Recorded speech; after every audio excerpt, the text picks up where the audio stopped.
All right, so now that you've got your action mistakes, you could probably write a paragraph about what are the ramifications of what happens when you behave that way. And it's probably just a repurposing of the why of the thinking mistakes. The reason we do that is because people respond very differently to different types of messages. We want to hit them on all these different corners. The idea is that we want to repurpose as much of our content in as many different ways as possible, and it kind of feels like we're skating the system or we're cheating the system, but we're not. We're actually doing exactly what human beings need, which is to hear things multiple different ways before one way hits, right? So it's your job to find as many different ways to say the same thing to get as many people who would respond to you in the most effective way. And we've also been doing something kind of subtly cool here. We've been helping you craft your sales pitch, whether you know it or not. So if you start looking at what you've just done, you've also probably, in fact, I think even Don alluded to this about something where this might even overcome objections, right?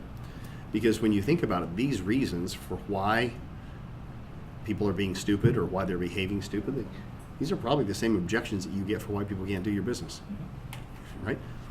So what happens is we start to build a sales script. So here's how a sales script can be built from this product. Because once again, it's always about doing multiple things simultaneously, right? So if you were to combine the thinking mistake and the action mistake into one sentence, and then add the problem at the end that it creates, in other words, what are the ramifications of doing that? And then follow up with some sort of a story or an anecdote, which is probably inside the why. What you'll end up getting is a really cool, scripted, prepared speech for every one of the most common objections you get in your business. Say that one more time? Yeah, I'll give you an example. So I'm gonna use the number one mistake that we talked about in the thinking and the action mistakes. Remember, in the thinking mistakes, we said that they think that being good at what they do is enough. Right. And the action mistake is they don't actively work on refining how they pitch their business, right? Right. So if I take the thinking, well, shit. Sorry.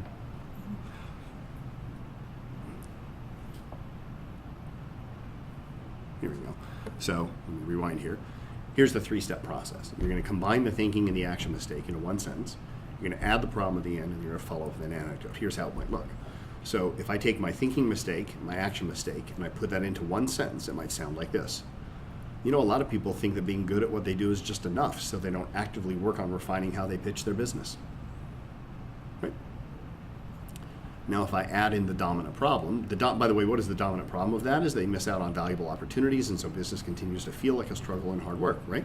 So if I add that to it, it says, you know, a lot of people think that being good at what they do is enough, so they don't know how to actively work on refining how they pitch their business. As a result, they miss out on valuable opportunities, and so business continues to feel like hard work and struggle. It's like these scripts are being built just automatically on their own, right? Now, if I were to add an anecdote or a story about somebody who is similar to your situation, right? So an anecdote would be Cheryl changed her pitch and she's now a respected attorney who works exclusively with small business owners. She gets great press, lots of referrals, and her sales are up over 400% in 18 months. So it all comes together like this. A lot of people think that being good at what they do is enough, so they don't actively work on refining how they pitch their business. As a result, they miss out on valuable opportunities, and so business continues to feel like hard work and struggle. When this changes, the results are amazing. For example, Cheryl changed her pitch, and now she's a respected attorney who works exclusively with small business owners. She gets great press, lots of referrals, and her sales are up over 400% in 18 months.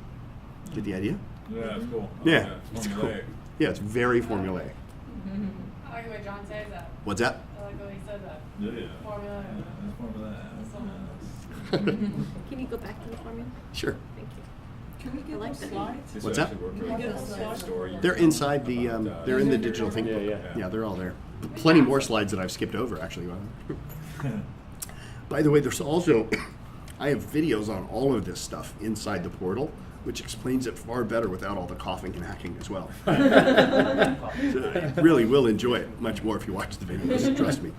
And they're all relatively short. I mean, we try to keep all those videos less than 8 to 10 minutes. Some of them are 2 and 5 minutes. So they're broken down piece by I mean, piece. I sort of understand, but is there a reason why this session comes after the authoring portion?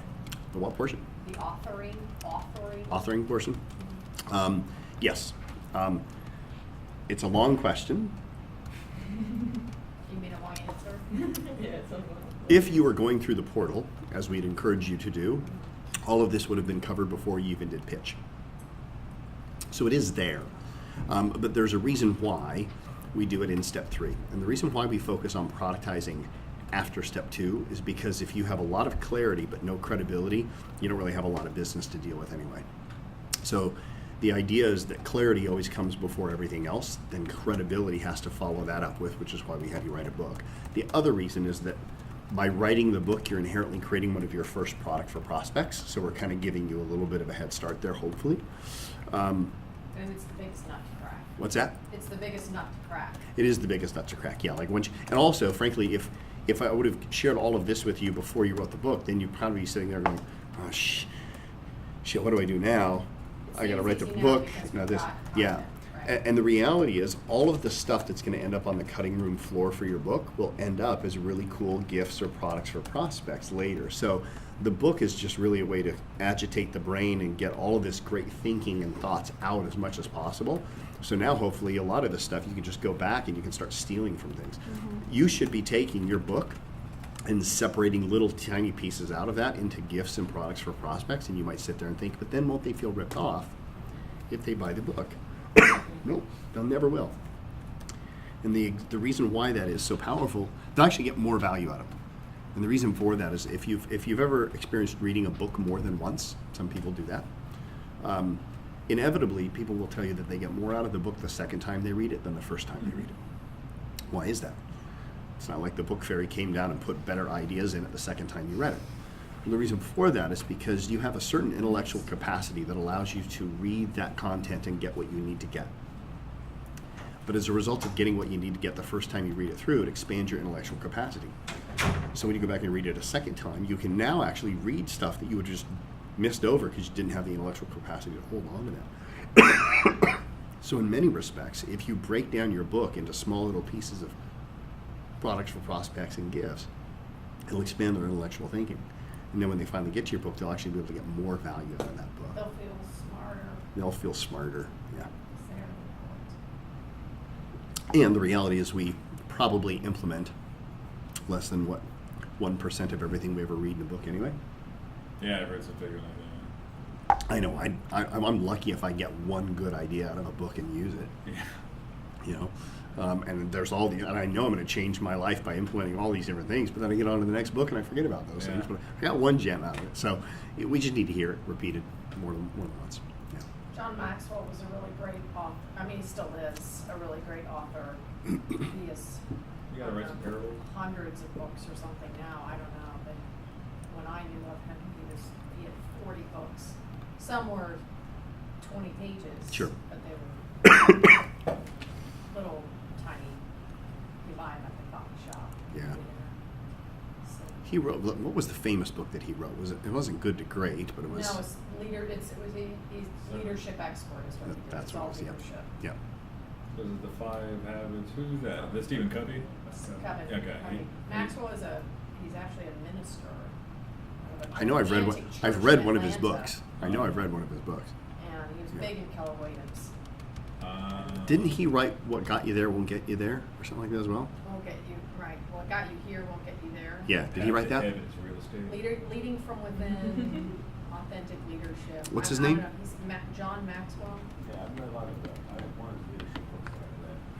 He's a leadership guy. He's got I'm going on it right he now. writes on airplanes. That's what he writes.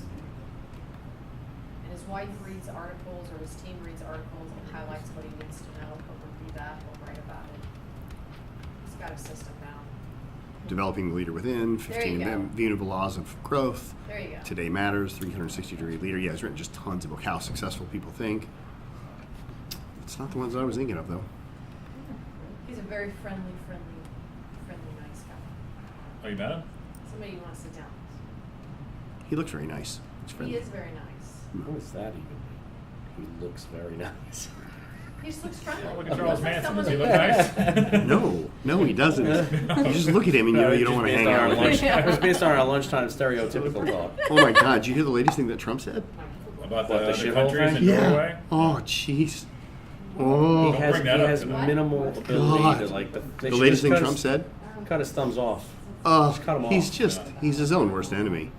He just made a comment in a closed meeting, A closed but there meeting. was press there Right. about how all these immigrants from shithole countries come over into our country, Yeah, and and what he we should said be doing. shithole. And he said shithole, and then he said what we should be doing is immigrating good people from Norway.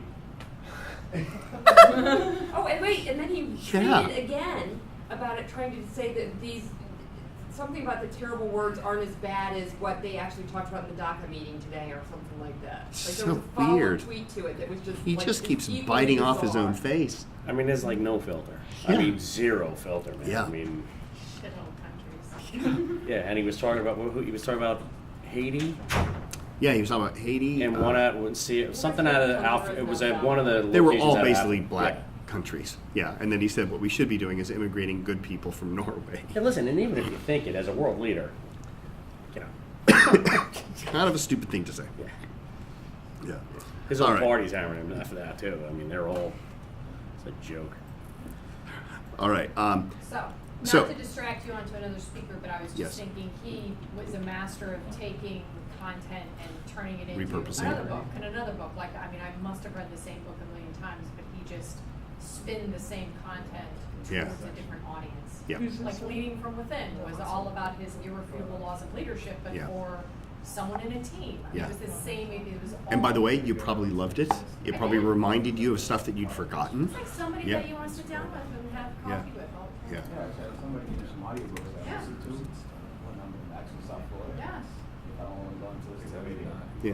So you guys get the idea. So I want you to start thinking about how you could put this into a discipline, because if you just use KPI on the days that you come to KPI, you're really not going to be getting the full value out of the program, right? The whole idea of KPI is to get you to understand the value of what happens when you're prolific and you create a mass amount of content, right?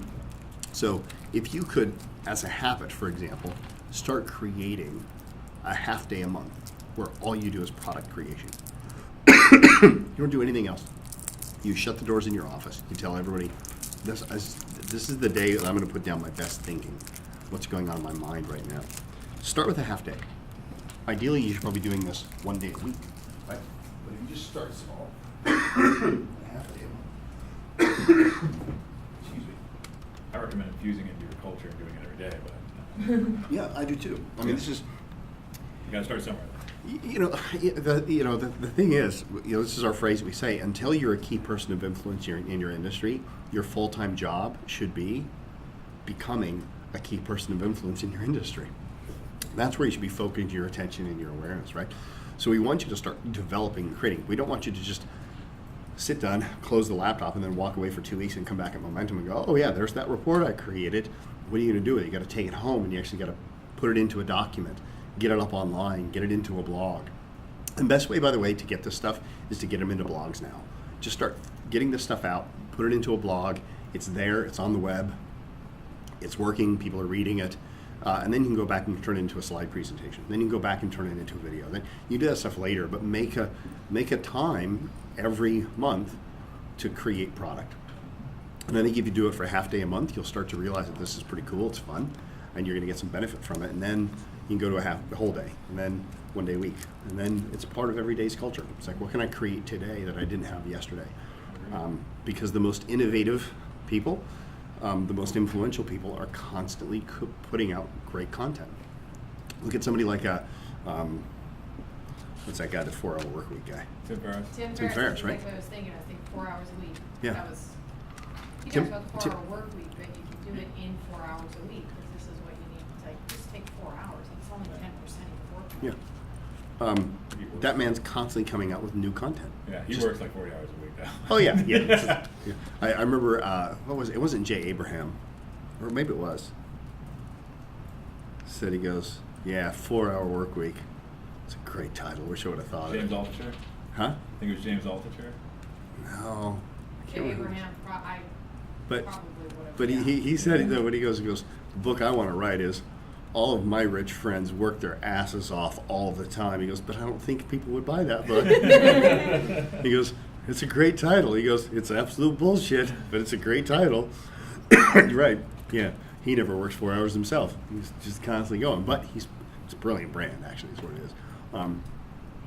Anyway, you get the idea. So, what I want you to do, now that you at least have the big picture, I want you to take those 7 things and now write out what are the consequences or ramifications of those actions. So you'll have what that problem is that it creates. And then let's see if we can start to create some scripts for you that you can give to your salespeople, you can give to your marketing people. So Don, when you were out, what we did is we talked about how all their writing will get you caught up. I got you. So what we've been doing without your awareness is Not as dumb as I look. we've been having you create sales scripts. I kind of figured that was the path we were going now. See if I can find the slide here. So, yeah, so that I saw. So with Oh, you did see with this. the action, yeah, because it was still up on the screen when I Oh, came gotcha, in. So, okay. so just my quick question, right? Hmm? Aren't there actions? I mean, isn't that?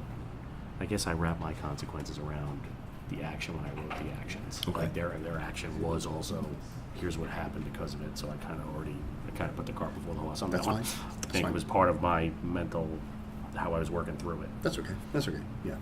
But now you're really starting to create some cool scripts. You can Right. just piece these things So together. in this piece then on the script, do you specifically talk about these instances, like you said, the law firm story or? Yeah. So this is the thinking mistake. This is Right. the action mistake. You put it together and it says they think of being good enough at what they do is enough, so they don't actually work on refining how they pitch. That was my thinking mistake and my action mistake. I just put it together. Gotcha. Then, the dominant problem that it creates as a result of that. Okay. At the end. So same thing, thinking mistake, action mistake. As a result, they miss out on valuable opportunities, and so business Okay. continues to feel extra work hard. And then you just take in and you add an anecdote in there, and it ends up becoming that sentence. Okay. Get the idea? Yeah. And this is how you start to create your consistency in your teams. So every sales rep has the exact same thinking mistake, action mistake, problem, anecdote. Right.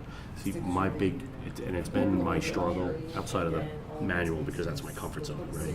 Is getting that from here to here. Of course. You know what I mean? Like on the fly, in a conversational type scenario, it kind of just pops to you. Yeah. You know what I mean? Getting it out of here and doing that, that's a struggle for me, for sure. So one of the easiest ways to do that is just set up your iPhone and have somebody interview you and have you start talking and have them ask these questions. One of the biggest mistakes that people think, Right. You know? And you'll just start saying, you'll just literally start filling in the blanks. Okay.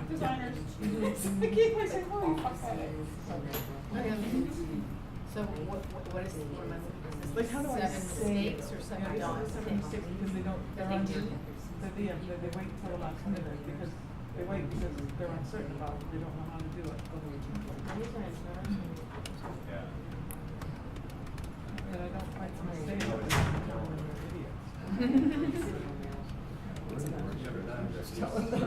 Okay, so designers, like a designer she works with in spaces, so like designer wait. So in other words, the visuals last thing. At the same thing happens with conference design, your call, it's always always tweets out. Oh my God, aren't you available? So, it's a blast. So what they do, so the thing they do is they procrastinate until the very end and end up haphazardly choosing. Basically, it's not what they don't like to do or feel uncertain doing. And so the problem, the core problem it creates is what? It's a rush. It's a Russian. You may like that feeling, psychologically, you don't like that feeling, so what's the actual problem? And they've spent all of this time designing. Hey, Topher, Where do they spend is all your this time slide deck designing? in there? Where's that one? Right? Yeah. Oh, it's in your think book. All the slides are in the think book. Okay, because they're like real small on the side, I was wondering. Okay. I can send you these slides. I don't know that big book. Where? So they're on the side here, they're really small though. I don't Yeah. even have. But why does? Oh, I know why. Do you want me to send you the slides? Yeah, because I'm trying to do the formula or whatever. No, So just, just say, so, right, they I don't know what the hell they're doing right now. Collaborating apart. It's John's fault. Right, and their work. He I'm started just it. I'm loving. No, I love He it. started. It's so just like I can't stop looking at it. What's up? It's just the stuff, the height, the checkers and the crosses and the Right. paisley and the Patty dressing. Really yes. I'm not sure of the neckline yet. I know. That's the only thing that's bothering me now. Supporting There's a little slides. cleavage from here. but the rest of it, loved it. So, and then you tell the success story. I know. Anytime I know Patty's gonna be there, I have to really Yeah, but think which about one? ordering. Process. I don't know. Why does mine look different? I think Dan's gonna come in here, but he's I'm in. mentally on vacation. Yeah, So I'm in the I Dropbox. think Dan's gonna come in Yesterday. here. Okay, so I'm not in the Dropbox. He's on vacation. He doesn't sit here and work. Is Well, You're on page it might 2. be more you're fun on than page 13. sitting in there doing nothing. that what he's doing? But We just got back from lunch. You What? need to state Poor that guy. everything's clear. I feel so shitty. They, Terrible host. think He literally said he's happy. He just wanted to get away from everything. He wanted to see some sun, that kind of stuff. He wants nothing to do. I gotta get everything else right He wanted before I any even think obligations. about Doesn't know if he's coming That's what today. they Oh, you're think. coming I gotta get today. everything else right before I even think about the arts. But we're not. They do. So we need a chair though if he comes in, right? Yeah. Okay. So that's what you guys sent it to us. Where did we get the area run? No, they're not the board. They're And in end up the not think having book the on the time side to here. select high So, quality but choices. they're just hard to see, and I don't know. As a People result, value things that solve their problems. Is that the one? good self, this is where armor is where your eyes are, right? Gives it a minute For the to, consumer, Why she felt the need to wake you up. So yeah, so it's up for. I didn't think we got this far. it's the easiest thing for yeah. One recognizes which Friday and he's going to client I to think so. That's where, experience. yeah. Well done. He said it was The going to last send it thing to that us. they think about. Do you have airdrop? Quality Yeah. of craftsmanship becomes questioned. Huh. Put that on. Yeah. Airdrop is Not on. here though. Come on. You could even do something if there's a scientific study. So as an artist, you're Yep, I can taught see you. to hang some reason you're not everything coming not up. at your bias, but Let me at the see, bias I'm not of allowed to be average discovered height by of with average everyone. human being. Unless you're creating a Let me try it again. performance experience in which you want them to have to search for something, and that's like when you go on stage conceptual, it's a ship. Most hotels are not gonna be doing that. They're gonna be going on the science of perception. There may be some slides that are So looking you weird can because there was animations on them, so fold you're that going, science there's into- overlap or whatever. Yeah, it doesn't let you access the slides Are on you the on airdrop now? Dropbox. Yeah. What they need to consider, because they're thinking about the Want me to send you something? great, Nope, it's creating the PDFs right now. Okay. which is how we perceive. Yeah, all you can do is highlight them. Yeah, John's because that's MacBook what I Pro? say is There you go. basically when I did it, when you walk in the room, the first thing you see is the artwork. That's so You weird. see how it comes. And that, someone will Thank you, object sir. against that unless you can scientifically prove it. And say, it's not like, I think it's it's not like because it's the most important thing, it's because that's where your eyes are, people. Right. Like your eyes are 5 feet up and that's where they hang the artwork, so it's the first thing you see. Oh. Something, that's what I would say, I would say. Yeah, it's no, not- you're right, I gotta find something. Yeah. Because I always just talk about it, nobody really. So they're not Yeah, you gotta make it downloadable. like, They're just oh, here. yeah. Exactly. He sent them to me, so I can send them to All you right, guys. perfect. All right, guys, let's move on here. No, we're doing great. Are you doing great? You want to keep going? Yeah, she says for my help on something. All right, all right. So. Well, what's next though? Nope, nope, nope. No, we're still working. You at 100%? Yeah. No. Formulaic. Oh yeah, you wanna go in? Yeah, we're Yeah, but I'm on a formulaic it. different- No, I don't, we don't have the formula, I think I can go over If I there. can finish this on my own, I can go to the next one. Okay.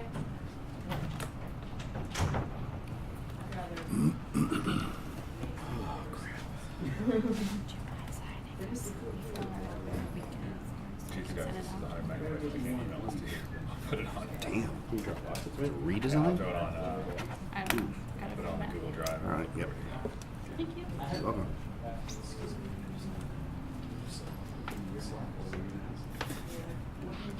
I'm not doing it.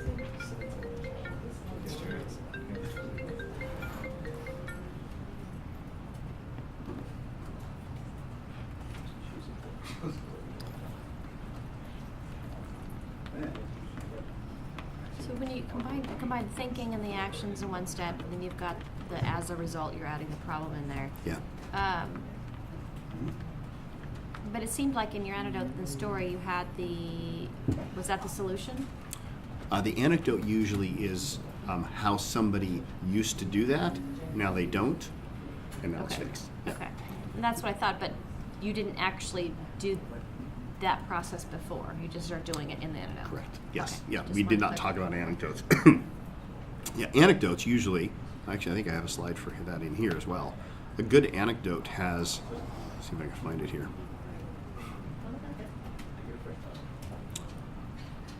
It's basically solving the problem without actually Yeah. stating it. So if you're looking for some ways to create some really cool anecdotes, here's some info for you. We're seeing differently than you were. Yeah, I'm popping it up right now. So this is a great way to create anecdotes with people. It's a 5-step process. Different but same. What they did wrong, their concerns have changed, how they overcame it, and where they are now. So essentially, you could say something like, John, I hear your concern about XYZ. That reminds me a lot of Tom. It's a similar situation, not exact, but similar. And what they were doing is they were doing PDQ. And it was constantly creating a lot of frustration for them. And they were really worried that if they changed that, then inevitably LMNOP would happen. But what they realized is that they kept repeating the same problem over and over. So that strategy of thinking, well, if I don't fix it, it's going to somehow get rid of the problem, didn't work. So he finally started creating his pitch or whatever you're doing. And as a result, here's where they're at now, right? So you can create like an anecdote. That's kind of the formula for creating an anecdote if you need one. But honestly, I find that gets a little bit too formulaic, and you just need to tell a fucking story about somebody who had a similar problem, and you'll probably hit all those things yourself, and you don't need to go too worried about it. I will share with you. Case study formula, though. What's We that? need the anecdote. It's just a good case study. They're great case formula. studies, yeah. I will share with you, for some review periods, by the way, I really recommend you guys look at the videos on the portal that go through the customer story. So in the big blue box that says start here, if you click on that in the portal, there's some really amazing information in there. And it has everything to do with 3 stories: the customer story, your personal story, and your company story. And being able to articulate all 3 of those. What we're essentially doing is we're helping you to map out your customer's story right now. So your customer's story is essentially the stuff they tell themselves on a consistent basis, the things they do to themselves on a consistent basis, and it repeats in their life over and over and over again until they get out of that rut. So we've essentially kind of already isolated a lot of this. So for example, in pitch, we talked about isolating who your ideal client was. If you don't have a pitch down and you don't know who your target market is, the rest of this is irrelevant because you don't know specifically who you're speaking with. This is why we want you to be an inch wide and a mile deep.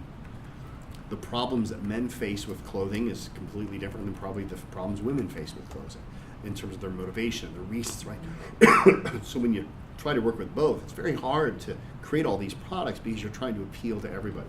But once you have that down, then what happens is you understand that everybody has 1, 2, or 3 dominant problems, right?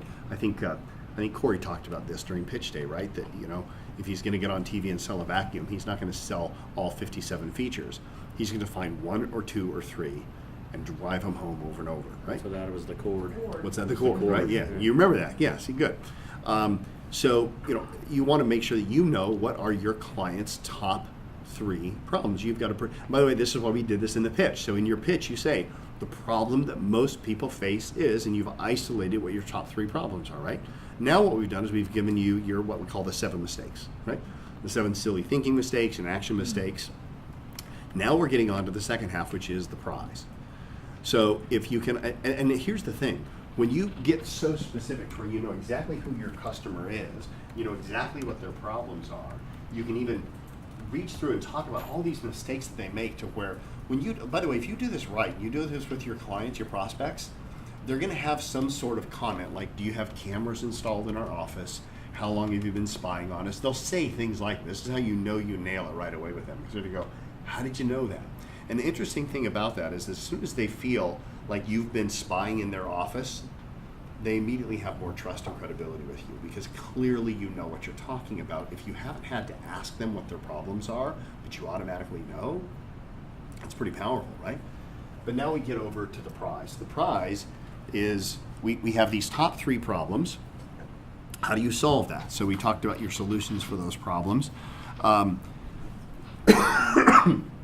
So these are how you solve those 3 problems. So for example, if you look, you've got your Venn diagram here of 1, 2, and 3. These are your problems. Your Venn diagram over here is 1, 2, and 3. That's your solutions.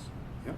So we know that over here that if our top 3 problems with our clients is they chase the business, they're commoditized, and they're burned out. Over here is they attract the business, they can charge whatever the hell they want, and they have a lot of fun. Does that make sense? So it has to match up perfectly. If you got 3 problems, you gotta have 3 solutions. You got 2 problems, you gotta have 2 solutions. Get the idea? Yep. But you want to be clear on what that really is in terms of what is their overall goal. Because remember, in fact, I think we talked about this, but if not, let me review it real quickly here.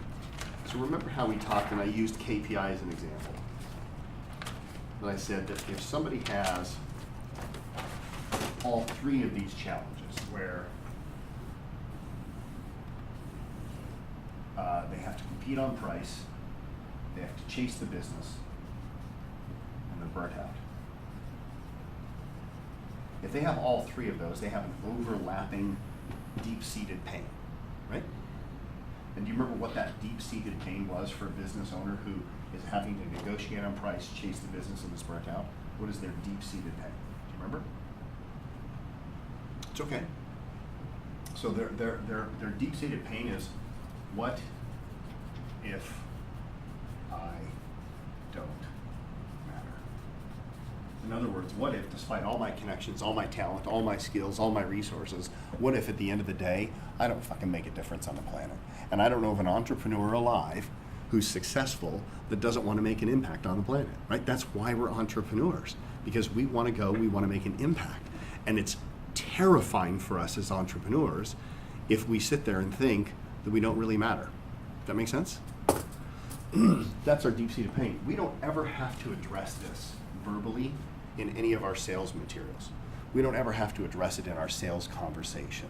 In fact, if we did, it would probably go against it would create more problems than it would, because it's so deep-seated, it's outside of most people's consciousness. Does that make sense? Yeah, it's a philosophic thing. It's really heady, yeah. Existential. Yeah. But I suggest you want to get down to where you really understand your clients so much that you understand what that is. Because if you understand that, you have more empathy when you speak with them. You can speak around it without saying it, and you can kind of poke the bear a little bit, and it's very powerful. Now, if I know that we can solve those three problems,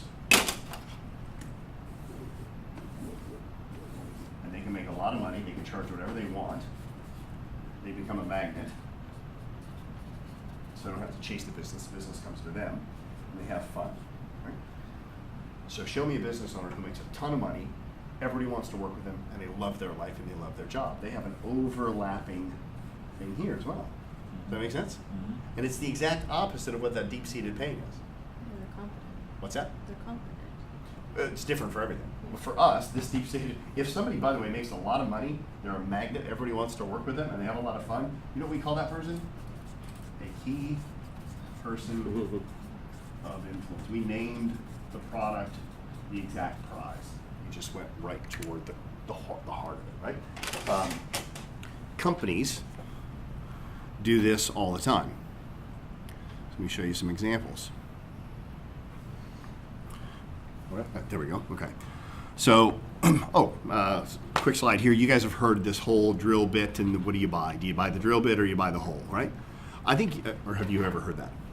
Oh, okay. So, this is an old 1980s sales technique. I don't even know who created it. I think it might have been Zig Ziglar, but who knows? He stole most of his stuff from other people anyway. So, the notion is that when you go to a hardware store to buy a drill bit, you're not actually buying the drill bit. What you're buying is the hole that the drill bit makes. Because you really don't care if it's carbon, you don't care if it's wood, you don't care if it's steel, you just care that it's going to drill the perfect hole for you, right? Mm-hmm. So many respects, if you focus on the drill bit, you're focusing on the features. If you focus on the hole, you're focusing on the benefit. We actually go one step further, and we think that it's not about the drill bit, and it's not about the hole. It's about what you're hanging on the wall. Right? Because if I'm buying a drill bit to drill a hole, I want to put something in the hole to hang something on the wall. And when you can really go to that level of abstraction, when you go to that far down the field, you're getting a lot further. So Cheryl Hunter, for example, is one of our clients. What is the prize that she sells? Because she does legal services. Peace of mind. What's that? Peace of mind. Yeah, there's probably some element of peace of mind or security or being able to sleep at night factor, right? J.P. DeVilliers, he's a client of ours out in the UK. He's a personal trainer. What does he sell? Does he sell workout programs and fitness regimes? No, he actually just sells self-esteem, self-love, right? Darren Finkelstein, did you get his book, by the way? Did I show it to you? So he's a yacht salesman down in St. Kilda Boats in Australia. He doesn't sell boats. What he sells is families reconnecting. He's very clear on that. Let's see if I can show you some other examples here. Rolex, what do they sell? Yeah, prestige, success. I know if I'm wearing a Rolex, people are going to think I'm successful. Right? You're a baller. They really do. But the reality is, what does it say? It says that I spent a lot of money on a watch that can't tell time. It's constantly fast. It's still wrong. Mike Campbell, this is one of my favorite ones. He's a client of ours in Australia. He has a product called Unleash Your Alpha. He's a personal trainer. He works with men only. His motto is eat like a man, train like a beast, operate like a gentleman, and become a legend. And don't wear a bone. Right. Don't wear a belt. Yeah. But so he's trying to create legends, right? He's appealing to that male ego. Red Bull. What do they sell? It's so adventure related. I mean, their whole slogan is "It gives you wings." It does not give you wings, right? But they're always selling adventure. They spend so much money on getting people to do things that we would have thought were impossible 20 years ago. It's amazing what they do. Jen Dugard, she's down in Australia as well. She helps women get their bodies back after they've had their baby. So they try to get the baby body out and the bikini body back, so to speak. She sells self-love. So her whole thing in her whole program is that the moment you put your baby ahead of you, you're failed. As a mom, you failed as a human, you failed as a being, because you have to love yourself first. Otherwise, I think her motto is, if you think as a mom that you give 100% to your child and you do that before your needs, you may be giving them 100%, but it's only half of what you're capable of giving them. But the moment you put yourself first and love yourself first, you can give them a true 100% of everything or something. I can't remember. We sell influence, right? These are all examples of the ultimate prize that you're going for. You want to be really clear on what it is that you're really selling, right? Because that helps to complete that customer story. You do such a good job of this, Grant. You really understand that what you're selling is that family connection. You're not selling boats, you're not selling planes, you're selling, I think, what'd you say? You sell time. Yeah, time with your loved ones, time that you can't get back. That's a pretty good example, right? You want to be very clear on what that is. You're not selling lead generation, right? What do you sell this guy? Growth. Maybe it's growth, or it's power, or it's esteem, or it's significance, or it's recognition. Who knows? I don't know. I'm not the one to say. Yeah. Your customers are the ones to tell you what that is. But you want to get to where you really get such good understanding of what they do that you know, and you can speak to that aspect. I think you sell like connection or stickiness or something like where a customer never wants to leave the business. Okay. Yep. And just make sure that the prize is always connected to the pain, right? These two have Like the pain. they get a financial return for every dollar. Yeah. There's 5 because you've trained yourself to have that financial conversation. But your business is all about. See, I was thinking he sells peace of mind. Because the business owners right now worried about where's my next dollar coming from. Oh, I got John. I'm not worried about that. John's gonna help me turn $5 into $20. Generally speaking, peace of mind may be it, by the way. I generally find that if you go to peace of mind, you should probably dig a little deeper. Like what would maybe that's the whole, but what's the art that goes on the peace of mind? I'm Right? always going to have customers. I don't have to worry about my customers coming to me or about my sales team having leads or about how we're communicating ourselves to the public eye. I don't have to worry about any of that. There's, I find the page before this one that you did, 3 circles, intriguing and ironic at the same time. Yeah. How so? Well, you're teaching us to be here, Yeah. okay? Yeah. And we just did thinking and actions. Yeah. And we're trying to convince our customer Yeah. to step away from that thinking and those actions, Yeah. while at the same time we're here trying to do essentially the same thing. Right? Because if you look at their actions, what if I'm, everybody, at least in my business, right? I'll do it myself, and I'm gonna, because they need to make sure that they matter. Yeah. And we have to convince them that you matter, but you don't have to do everything. Yes. While at the same time, all of us are sitting here to understand that we matter, but don't have to do everything. Yeah. That's kind of surreal. It's very meta. Very meta. By the way, that if you look at the 3 pains and then you look at the 3 solutions, if there's that overlapping thing, that boils down to what we call the central question. There is a deep-seated question that people always are asking them. And we've actually refined this globally, although we're not accepting the same brand here in America simply because, well, there's some legal reasons for it. There's already a company with the name Dent. But globally, we've changed our name from Key Person of Influence to Dent. And the reason for that is because we've identified that the biggest question that people make is how do I make an impact or how do I make a dent in the universe, right? So that's kind of rebranded over onto that one. But ask yourself, if I was to deliver the prize to my customers, those top 3 benefits show up. If the answer is yes, then you know you've got a good answer going on, right? So if you can identify what that central question is for your customers and what they ultimately want, you speak to that more than you speak to the pain. The pain's there to poke and prod a little bit, but generally speaking, you only need to get customers to feel the pain to the degree they're willing to listen. And then once they're listening, you can stop talking about the pain. Every statistic out there that I've read shows that the more you harp on the pain, the less likely they are to buy anyway. Pain is just for there to get them to listen. Okay, so here's the same slide that I just drew over there. How do you do that, though? This is the most important process out of everything that we're going to talk about here today. And that is, here, hang on a second, let me just get to the ultimate thing here. Where is it?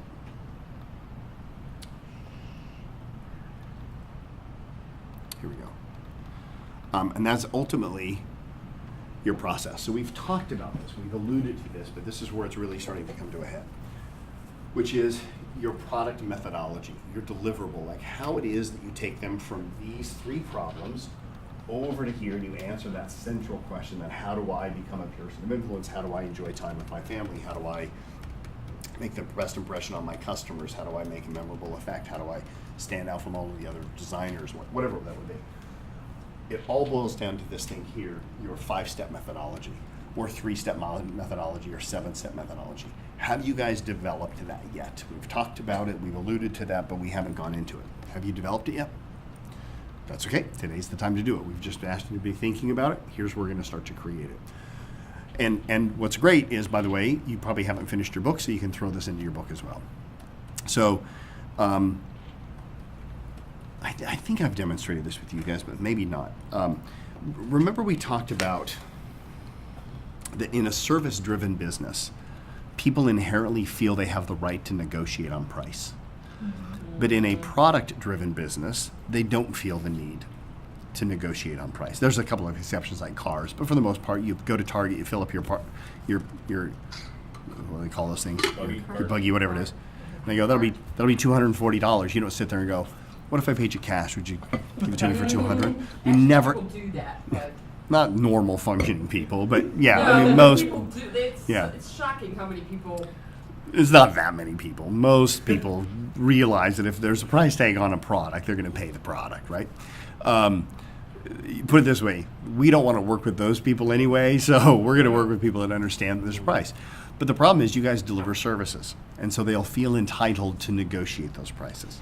So how do you do that? You have to make your service a product. You have to make your service tangible so they don't feel the entitlement to negotiate on a price. One of the ways that you can create your service into a very real process, very real product, is by turning it into a stepped process. So I'll use KPI as an example of this. If I were to tell you that I could help you make more money, attract better customers, and have a lot more fun in the business, and you were to say, great, how do you do that? And I go, well, I'll work with you for about 6 months and we'll do some things inside your business that is going to help you to be more powerful. It feels empty, doesn't it? Yeah. Right? But if you ask me, well, how is he going to do that? I say, well, what we've identified is that there's a 5-step process. We've cracked the code on what makes somebody influential. There's 5 things. First thing they do is they have clarity of message. The second thing they do is they have credibility, and then they have scalability, they have visibility, and then they have connectivity. So what we do is through our 5-step process, we help you to create your clarity by developing a powerful pitch. We help you, we help you to establish your credibility by having you become a published author. How cool is that going to be, right? Everybody always has a book in them. We're going to get that book out of you and have you become a published author. Third thing that we do is we help you to scale your business by creating a series of products that will take the place of you so you don't have to be present 24 hours a day, 7 days a week inside your business. And then the fourth thing we'll do is we're going to help you to increase your visibility by helping you to raise your profile, by having you become visible both in the community and on TV and on radio and online as well. And then fifth and finally, we're going to help you to develop powerful connections with other people of influence by a three-step criteria to know exactly who to partner with and who not to partner with. Now, when I've said that in that process, now it feels more legit. Does that make sense? This is your objective, is how do you take somebody with their problems, because you can do this, right? This is what you do, right? And then you solve their problems. How do you break that down into 4, 5, 6, 7? We recommend no more than 7, no less than 3. If it's less than 3, they'll think it's easy enough they can do on their own. If it's more than 7, they'll think it takes forever, right?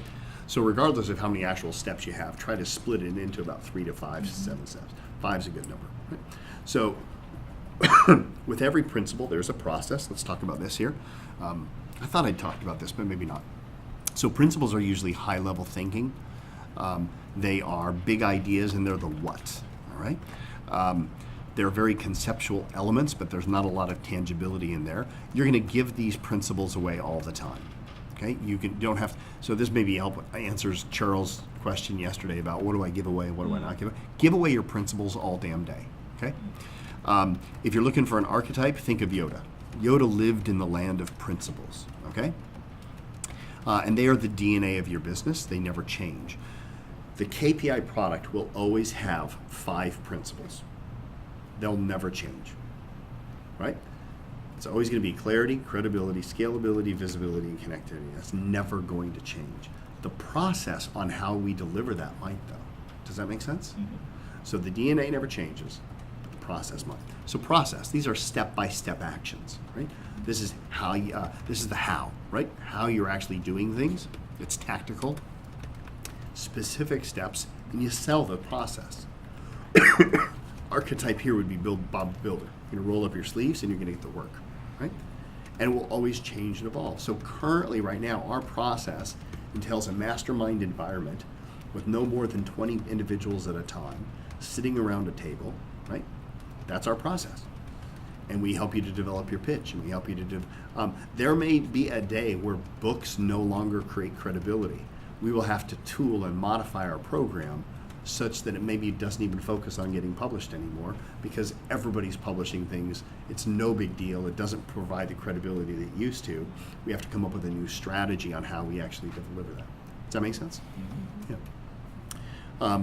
So we want to know your principles. We want to know your process as well.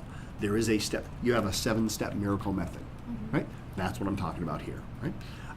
But yeah, do you have the principles associated to each step? We don't know, right? Yep, that's the process, all right? So here's the example. This is a sample of how to not do it, I think, if I'm not mistaken. Yeah. So if you don't understand the difference between principle and process, you can end up screwing up your step-by-step and it doesn't work. If I were to tell you that we're going to help you develop your pitch, that we're going to help you get published, and we're going to do so with an online learning portal, that doesn't fit. That's not a natural progression. I've confused my process with my principles. Don't confuse process for principle. Have your principles, have your process. The idea is, by the way, your customers are missing some key principles, and you're going to give them the process to acquire those. That's the process, not the principle. This is a poor example. That's why there's an unhappy face there. Yeah. So it's actually, there's 2 process. So there's 2 principles and there's 1 process. Actually, I take that back. Yeah, that's a shitty example as well. What I should say there, hang on a second. What I actually should have on that slide, now that you say that, is it should say clarity. Thank you. Credibility. And then online learning. That doesn't make sense, right? The online learning portal is the process. Right.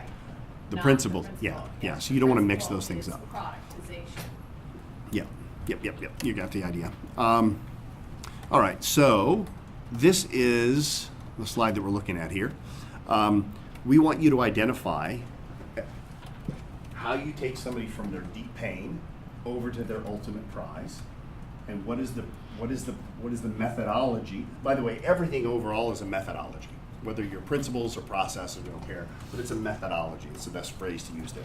So do you have a stepped methodology in how you help your clients get from that? If not, this is your task today, is to identify what that is. Yep. Think about it this way. Here's a great example. And you should always be examining your methodology as well to make sure that it works. Starbucks, here's a perfect example. Starbucks used to, a long time ago, probably before it even got down to Florida. But I can speak of this because I'm from the Pacific Northwest and they were there long before they were down here. So Starbucks used to be the way you would go to Starbucks is you would go in, let me see if I can remember this. You would go in, you would order your drink, you would pick up your drink, and you would pay for your drink. Right? Order your drink, pick up your drink, pay for your drink. That's how it originally was. And what they noticed is that their margins of profit were incredibly low, way too low, far low for what they were doing in terms of their revenue and their sales, because the inventory didn't match up for their activity. And what they discovered was when they did an analysis with cameras, they discovered that there was something like 13% of the people were ordering their drink, getting their drink, and then walking out and not paying for their drink. Damn. Yeah. It's high. Yeah. Wow. Yeah. So now, if you know, you go to a Starbucks, how does it work? Order your drink, pay for your drink, get your drink, right? So this is a cool thing to kind of evaluate your whole process as well, and maybe you might realize that you're leaving money on the table. So if your process is one whereby you do a, like I was talking with Polly Bauer, she's one of our clients. She used to do it, her process was so effed up. She would spend like 7 or 8 hours doing these assessments for her potential clients before they even paid her. And then she would never get the payment from them. It was like, you gotta flip-flop that around, right? You gotta figure out where that's at. So it's worth looking at your process and your methodologies.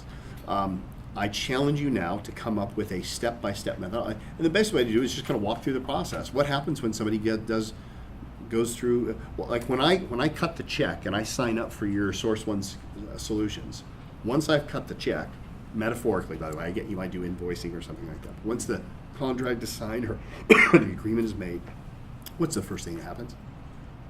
What's the second thing that happens? What's the third thing that happens? Take me through that journey. Take a few minutes to write down that journey that your client goes through. I want to know what that is. Just take a few minutes to write it down.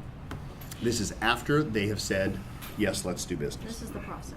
This is the process. That's the methodology. Well, I'm not going to worry about if it's principles or processes yet. It's probably the process, yes, but we'll just call it the methodology.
You want like a written statement for each one? What's that? You want like a written statement for which each? Eventually.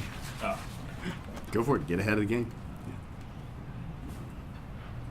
Do you think research and analyze are the same thing? I don't, but do you think people like that would land on people as the same thing? You just explain to me what the difference is, and I'll believe it. Okay, Yeah. all right, you got it.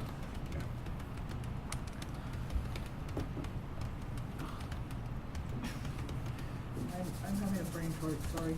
Yep. I'm having an emergency at the office and That's then an I'm having a emoji brain in the fart. bag. Okay. Huh? No, I'm just kidding. Yeah, can you read first? Sorry, I shouldn't have said that. No, That's why I don't even do, I'm like, I was a prosecutor, okay? I had no clue what drugs, I never did drugs. Never tell you to start. No. and I could never remember what cocaine did to the body and what marijuana did to the body. And then we'll go to the park, we go to the beach one day with the kids, and we walk onto the beach and there's this like smell. And I go to Chris, my partner, I said, what's that smell? She starts laughing, she goes to the kids, she goes, you guys want to smoke in front of mom because she's gonna know what the hell never you're know. doing in front of me. That's funny. And I was like, It's like funny. blissfully unaware. I just thought somebody was burning something, you know? And she's like, That's okay. Yeah, I like that. It's funny thing is I've never taken a drug in my life, but I definitely know what pot smells like. Well, you live in the element. It always smells like it in the My neighbors, elevator. my neighbors hate me at the Element because I'm that obnoxious neighbor who takes pictures of them and then sends them to the management office and turns them in. Oh, you're doing really bad you're stuff. not gonna get elected mayor. Not for some of my neighbors; they don't like me. My next door Well- neighbor specifically hates me. I don't care. Well, half of those neighbors are not even U.S. citizens, Yeah. so they're not even vote Oh, really? to begin with. Yeah. Yeah, they're the rich Saudi princes that are going to UT. Oh, really? Yeah. Well, our parking lot is filled with Lamborghinis and Rolls Royces and Ferraris. yeah, Ferraris. Really? Yeah. A bunch of rich kids. Oh yeah, yeah. Oh, I wasn't one of Yeah. those. I had to steal my first Ferrari. No, I'm just kidding. That's a line from the movie. What's that? Yeah, you don't want to steal a Ferrari, you'll get caught. Yeah, that's true. You know, it's not like stealing a Camry. It's a little easier to spot. Yeah, They just caught some guy a couple of weeks ago down in Southern. Why would you steal a Ferrari? From a dealer. God, He stole idiot. it from the dealer. He got caught like 4 hours That's not later. even. Yeah, that's just a joyride where you know it's going to end in a 15-year sentence. And not only did he steal a Ferrari, he stole one of the most rare Ferraris that dealership happened to have on the lot, the California GT, which is like nobody can touch. That's funny. He stole a $300,000 car, dude. What do you think's gonna happen? I'm going to guess there's low jack in a Ferrari. You know what I mean? Something. Just turn on the computer, go, yep, I see him. It's He's right going here. down, so pull it out.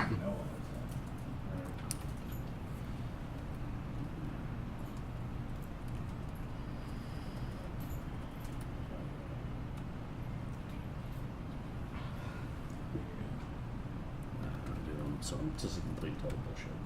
I'm like so awful at putting things down into words. What is that, right? So you guys have like an issue. Yeah, but I'm not doing the. I got to do where my strength is, and my strength is not the security piece. So I'm trying to meld the two in my mind.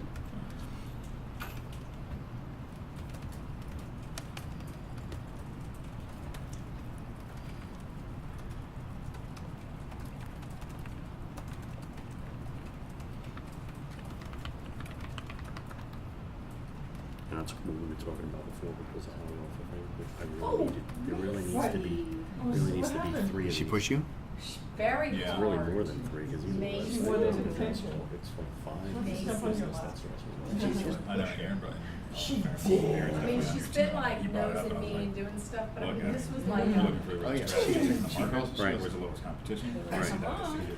Yeah. Well, I've been giving them all No, I kinds get of that, ones but today. when you go, you go to see, it kicks over to source one IT. Just a little bit I ago, know. where she was Right. like, just rub it, bellies. She has to go pee. Really? So she. Oh, is that It's her? kinda like it's a different, Yeah, well, she either has to go pee or eat Because I or was just able wants to to get play. that through Google. Macy, can you tell us which one is it, P, eat, or play? You know, I was thinking was the link when it's spelling. It's play. That's definitely a play stance. Right, so you have security components, which is IC, and then you have technology, which is extremely vague. I totally think. Okay. It should be managed services. Yeah, but when you go to managed services, right, this is where it takes you. So white label managed IT solutions, that's great, but this is something we just started doing. There is nothing in here about professional services as well, which is our strong point right now. Our boots on the ground in 96 countries is on-site local global IT support. That's not managed services. That's somebody calls me and says, I need somebody to get to my PCs for me. I need you to install these 1,000 machines internationally. Right. That's not managed services. Yeah. Right? That's professional services. That's project IT staffing. It's not anywhere else. Yeah. And that might in itself. So if we were to like zoom up, right? Yep. So just technology services in general, that vagueness. could Because help it's us right, out. exactly. So even on the services side, like it's support, implement, and design. Now there's implement there. Mhm. So, but like I said, I don't know if implementation falls under managed solutions. Because I could go into She just pushed my XYZ shell. company right now Huh? and say, with not doing anything, install a couple of things on your machine, and now I'm your IT provider. Right. You know what I mean? I'm not implementing anything. I'm not designing anything. You know, so there's a lot missing, and we need to, like I said, right now you're focused on the one thing, but the overall global picture of that whole thing, this is awful. Yeah. So, but it's like drinking from a fire hose But too, with right? that, You can't so change guys everything get- in one shot. There's like, you guys get like overage hours. So there's like overage hours on agreements. Mhm. So you're like, yeah, we got to figure this out. Right. Like, that's something you can send over. Okay. Team follows that up. Yep. And I'm like, all right, you know, Yep. we can put a bunch of heads thinking through it. Especially from a messaging standpoint, where they don't know shit. Right. That's the beauty of having that, Right. you know. Yeah. Well, and at the same time, you start here because this is what Rob knows. This is what this guy knows. It's not really what Aaron knows. Yeah. Yeah. Aaron's is the managed services guy. We're baking this security piece into this piece here with the Mhm. managed services. Yeah, Right. We're banking on these people selling at a 50% upsell rate to Right. these over here. Exactly. And getting in the doors here if they have 25 plus employees. Yep. That's the other thing we're gonna want, like a list of like, all right, what are the accounts we're gonna go after? I mean, Oh, sure. Raymond James is one, right? There are tons Yep. of locations everywhere. Yep. So that's a key account. And then, all right, what are all the things we can do to track that account? Yep. It's hard to, especially on the slot. He's like, hey, write it right down. Yeah. You know. But I would look at it just, you know, all right, so from initial contact, like, what happened? Right. You're starting at like contract signed. Well, that's what he said. Once you sign a contract and they cut you a check, Yeah. what is your methodology? That's That's right. where he I'm wants you to thinking start. mine different because Right. like we have 2 checks that are cut in between. Right. One for the analysis. Braggart. You We have 2 checks that are cut. Bastards. Bragging bastards. know? Well, no, you mentioned the lady that would do like 8 hours of planning. We started doing that. We did 80 hours for a pitch one time, and then like didn't close it. We totaled up all the hours. We're like, Jesus Christ, Yeah. a lot of money. Okay, so you guys do like a discovery phase? Yeah, that's basically assessment, right? Contract is signed. So again, we do the assessment before they cut the check, Got it. right? Because that's part of what we were talking about before. So now we base everything we do after we've gotten the check on what we found in our initial assessment, right? And then we put all the places, right? So we've done the assessment. Now the process begins vetting and determining who we're putting I'm in just there. not to do having, the work. I'm not. So this is kind of I resource apologize. allocation. Resource Dealing with some allocation, stuff but even on the else. security side, right? Mhm. I have We had a 100 client guys working for me, right? Not needed all of them are something programs, some of them are over the account holidays. guys, some of them are access They control were- guys, some of them are fire guys, so I have to We're determine who I'm trying to sending in figure first, it right? in less than And 2 once we've weeks. determined that, and you know, we have to put together It's a Marriott timelines hotel, and all of those and the things Marriott again based people on are assessment. coming Those to the need to be hotel on approved in a Tuesday, project and we manager don't have the design, time right? manages the on-site resources as well as handles the Chris applications. just says yes to everything. doesn't No, he? no, I'm the one that Oh, says you're the yes. one that says She's yes. so pissed off Updates because and it's those gonna types of cost us, things. because we have to do So- overtime to get it to them. So this is what I'm And looking she's at, is like do you- assess, You know, right? and so. Well, this is you know, post-assessment, because the I'm assessment is going to done send the before the client check. notes. You guys Yeah, are you're an talking. absolute perfect Right. team, Yeah. but Yeah. you drive each other Alright, so crazy. we I can tell. assess, Yeah. And we allocate resources. Yes, we Yep. have the yin and the yang. Yep, Assess, exactly right. allocation, She's the one that says no, and I'm the then one that so says. time, less material to We'll purchase, find a so way. actually Yeah, the- true. Yeah. And That's she's- right. She's like ready to. Yep. Or execute. Implement, install. Yeah. Right, all right, so I see what you're saying. Yeah, so, All right, do you guys got your 5 steps, 6 steps, 7 steps, or you're struggling? We're in the process. Yeah. Do you need- do you need some help? Not as bad as you think you are. No. Do you want me to just shut up so you can keep writing?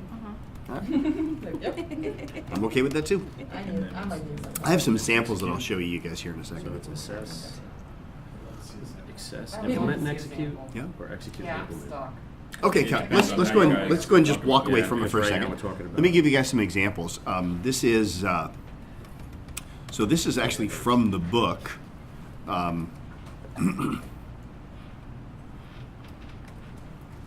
So I'll show you. By the way, you can take this process and put it in your book. It's a brilliant idea. That's what the whole KPI book was based upon, was our 5-step process. So in the book, what's the Or book you can called here? take your process from your book. You can take the process from the book as well, yeah. Or you can retool the book to make the process more clear. This book is from one of our clients, Colleen Stearns-Leith. She wrote the book called, I forget what it's called, Ultra High Def Marketing, the 5-Step Guide to Total World Domination in the High-Tech Industry. That's awesome. Yeah. So here's her steps that we created for her. Step 1 is identify, 2 is simplify, 3 is toolify, 4 is amplify, 5 is tweakify. So from a marketing perspective, once you've identified your 5 steps, you want to put labels on them. And if you can get them down to one word, that's pretty cool. And you can even make up your own words. Because tweakify is not a word, but yet you guys probably get what she's trying to say there, right? Toolify was, I forget what that one was all about. Using the different tools for marketing, right? By the way, she's a marketing company. Oh, wow. Yeah, so this is her 5-step methodology. Yeah. By the way, her 5-step methodology is probably exactly like your 5-step methodology. Yeah, I'm looking at it. I mean, it's pretty Yeah. close. Yeah. But she has these cool, funky words, right? Yeah. Well, that's your job, is to come up with your own labels. This is what's great about coming up with a methodology, is you now have intellectual property that you own, no matter how non-novel it may be. We're not the only ones who have ever thought you need to develop a pitch. We're not the only people that tell you how to write a book. We're not the only people that tell you how to productize your business. None of those things are inherently unique. The only thing that makes those 5 things unique is the order in which we execute them, right? That, and then maybe the delivery, the methodology and how we deliver. The process itself makes it a little bit unique. But as a result of that, though, now we've got some intellectual property that's ownable here, right? So she's now got a 5-step methodology that nobody can steal, and it's only hers, and it's her unique 5-step methodology in marketing, right? Make sense? Here's another example. And this is right from their website. Oh. So this is Soaring Eagle Consulting, one of our other clients. And by the way, if you go to their website, they even have our methodology. You click on our methodology, takes you to this page, our 5-step methodology for optimal database performance. So their company name is Soaring Eagle, right? So they have the V formation stage, stabilization stage, elevation stage, validation stage, and the evolution stage. Nothing is unique there. Every single database management company probably does those same damn 5 things, right? We're not asking you to come up with something incredibly different. We're asking you to just identify what you do, but come up with different labels for that. Because the moment you do that, it makes you very unique, and nobody compare that. By the way, you can go to all other growth accelerators. People can come to me and go, why do I have to pay for your growth accelerators? Most growth accelerators are free. And you go, yeah. Well, they're not free. You actually have to give them an equity. But if you want to do that, go for it. But we're the only one that has a unique proprietary 5-step methodology, which, and you can go right back to that, which makes it so much more unique. And this is what's great for brokerage businesses, where once you've stepped your methodology for how you deliver that brokerage model, you now actually own intellectual property. You now have broken free of that brokerage model that everybody else does the exact same things, and you've now got something unique. It may be unique just by the labels you give it. Excuse me. But that's pretty powerful when you think about it. There's nothing inherently different. By the way, so here's some examples of unique methodologies which have made people billions of dollars. Is there any difference between a Burger King burger and a McDonald's burger? Yeah, quality. Absolutely. I don't know, but there's only one that's flame broiled. That's right. That's not true. Wendy's uses open flames for their burgers as well. Wendy's does not freeze their meat. There we go. And maybe that's their new one, is that they don't have frozen meat, Yeah, or that's Burger their, King does. Their thing is Yeah. all about fresh versus frozen. And by the way, probably, Fresh cut potatoes. yeah, my guess would be that Chick-fil-A doesn't either, but nobody knows about that, right? So they all pick their one thing that they stick with, while multiple of their competitors do the exact same things anyways. They're branding big ideas. The branding, the their one big thing that ideas, they're yeah, gonna boom, yeah. boom. So those are some examples of it. Of course, we have the KPI process. So Patty, you were struggling a little bit. Let's go through her. Let's see if we can help her out here. I have And nothing. Like, Gotcha. This is just, like, it's like I just perpetuate myself into this spinning circle of Cool. nothingness, and I just want to erase all of it. no, we don't throw anything away. yeah. We don't throw anything away. It's just not good. You're by surprise, by the way. It's you're so close to it, you think it's not good, but we'll probably like it. So Patty, help me out. What if we're sitting down, we have a sales conversation, and you convince me that I need image consulting? Is that what we call it? Yes. Yeah. Once the check is cut or the handshake is made, what's the first thing you Oh, do? no, I want the check. Okay, yeah, okay. Check is made. Yeah. Oh, yeah, I'm not going, your friend All that right. did it the wrong way, I learned my lesson. Gotcha. All right. That So we one cut the check. client. We cut the check. What's the first thing you do for me? First thing I do for you is we talk about what your goals are. Somebody write this down, by the way, if you would please, just kind of transcribe so she doesn't have to be burdened by it. So you write down what my goals are? Yes. Okay, cool. What's the next thing we do? So we write down what are your goals, determine what you currently have that's in, what's So there inventory. already. Okay, so we That do an comes with- inventory. Yeah, that comes most of the time with the closet assessment. Okay, cool. Closet assessment. Okay, cool. Then Yeah. what? And I'm doing this just when I do like I call it a 360-degree feedback, which is going to change, by the way, because I don't Okay. like the name. But I'm just sticking with it for right now because it's there. Okay. So we do a closet assessment, see what's there. During that process, we decide what we're going to keep, alter, donate, and discard. Okay, so after we do the inventory, then we either purge or keep. Right. That's another and step, we also, perhaps. then the next step is we create a shopping list. Create a What's shopping missing? list. Okay. And then the next step is we probably go shopping. Yes. Yeah. Okay. Go shopping, get everything that you need that's missing, and then the final step is to go in and take what's new, mix it with what's still there, create an online photo album for you, and then I work with you and see, do we follow up? Like, then there's like Gotcha. a whole next step process. Right, that's the product for Yeah. client. All right, cool. So how many steps was that?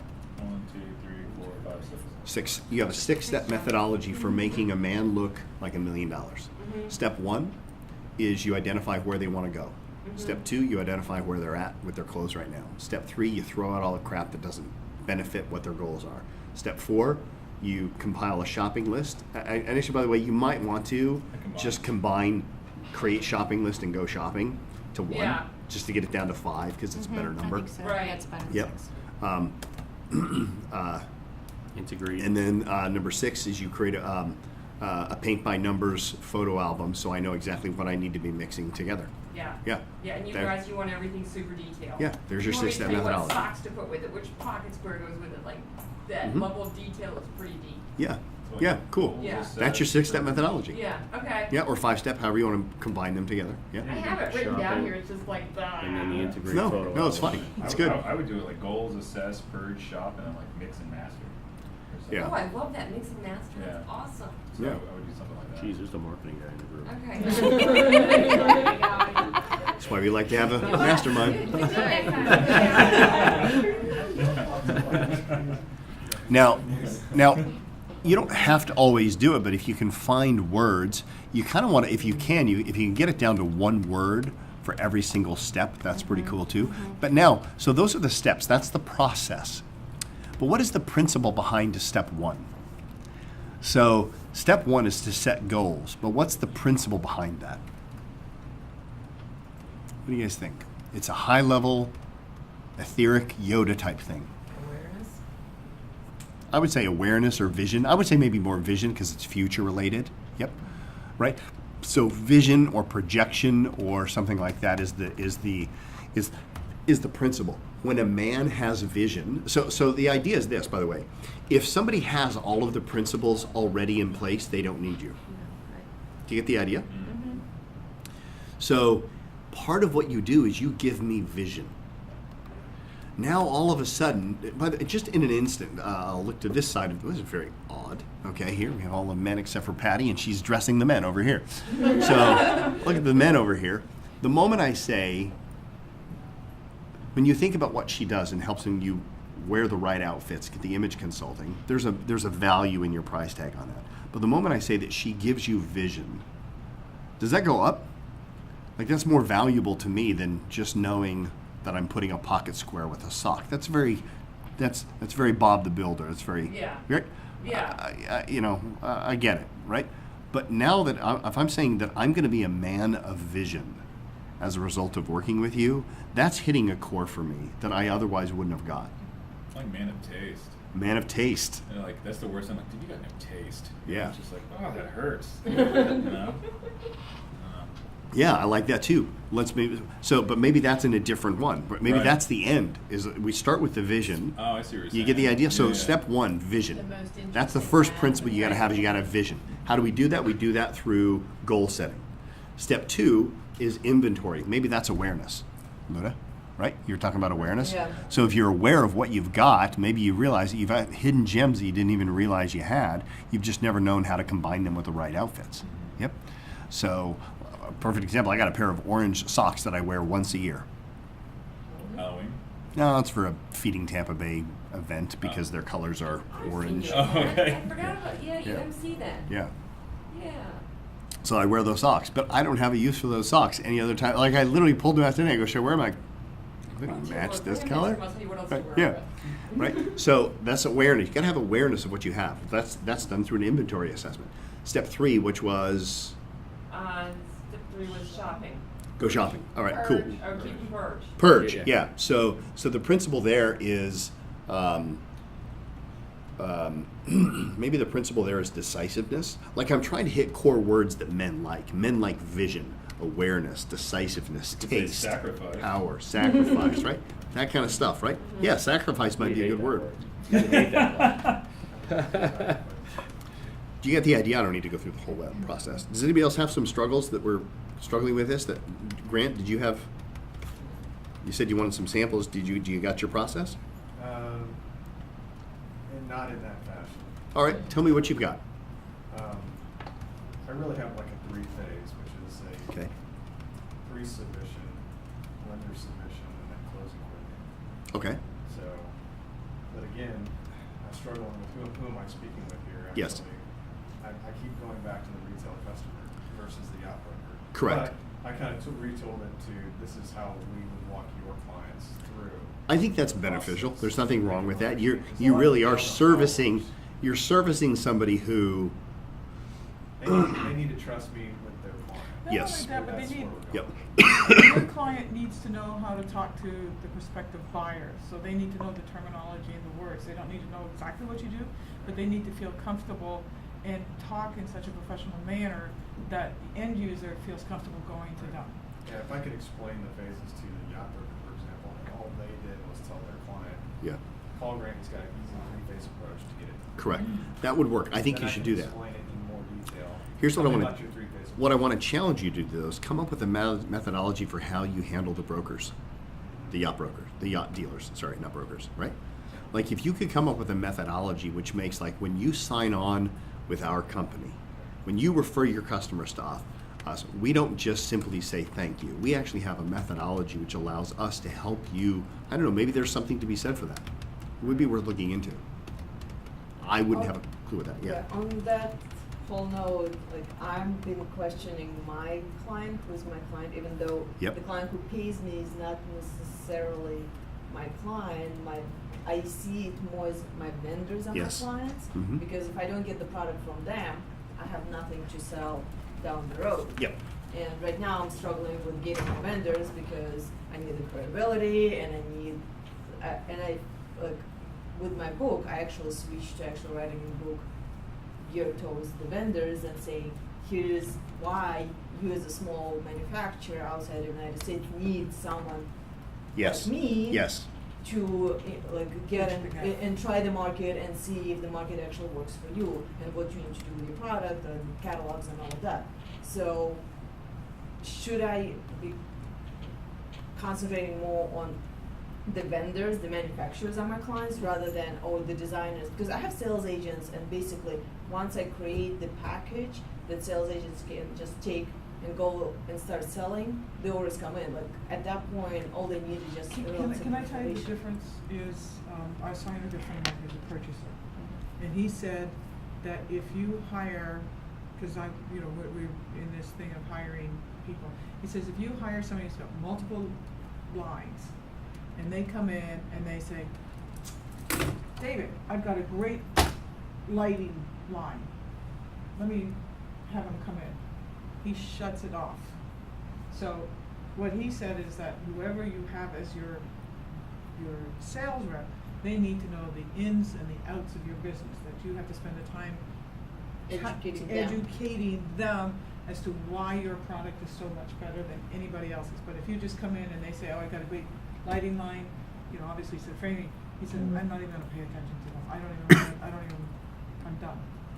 Well, and that's why I feel that where my value is I take the product from the manufacturer, I look through it and I see, okay, this is how we can advertise it in the United States, and I'll go and I train my sales agents, so when they go to the designer or architect, they can present it the best possible way, where they sit down like, oh yeah, I never thought of it.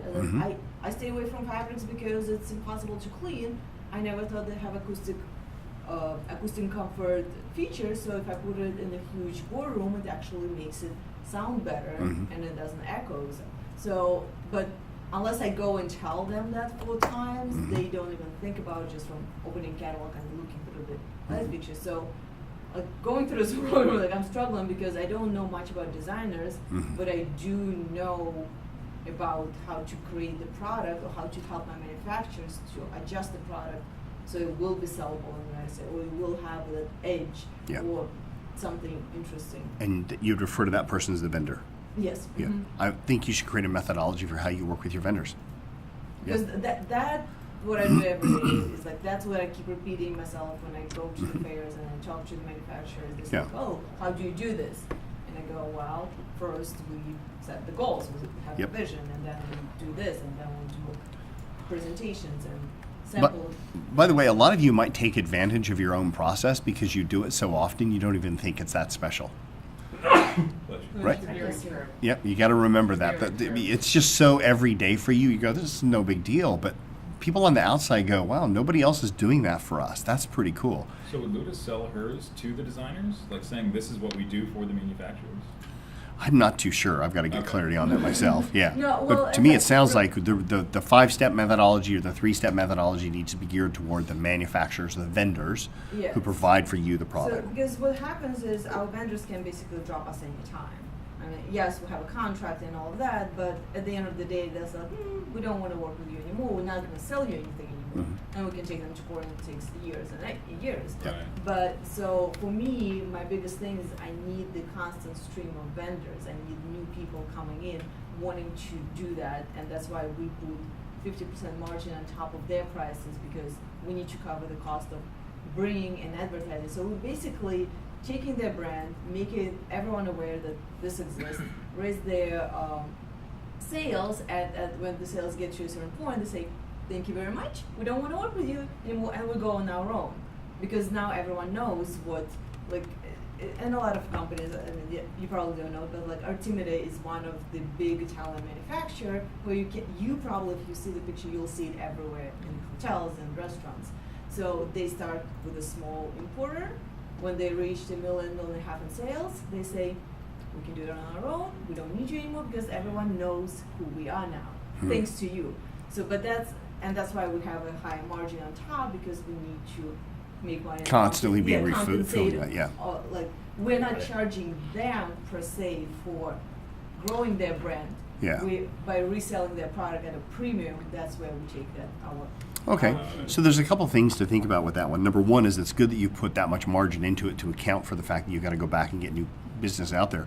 The other thing is to ask yourself, what kind of service would you have to provide those manufacturers such that no matter how big they got, they always wanted to use you?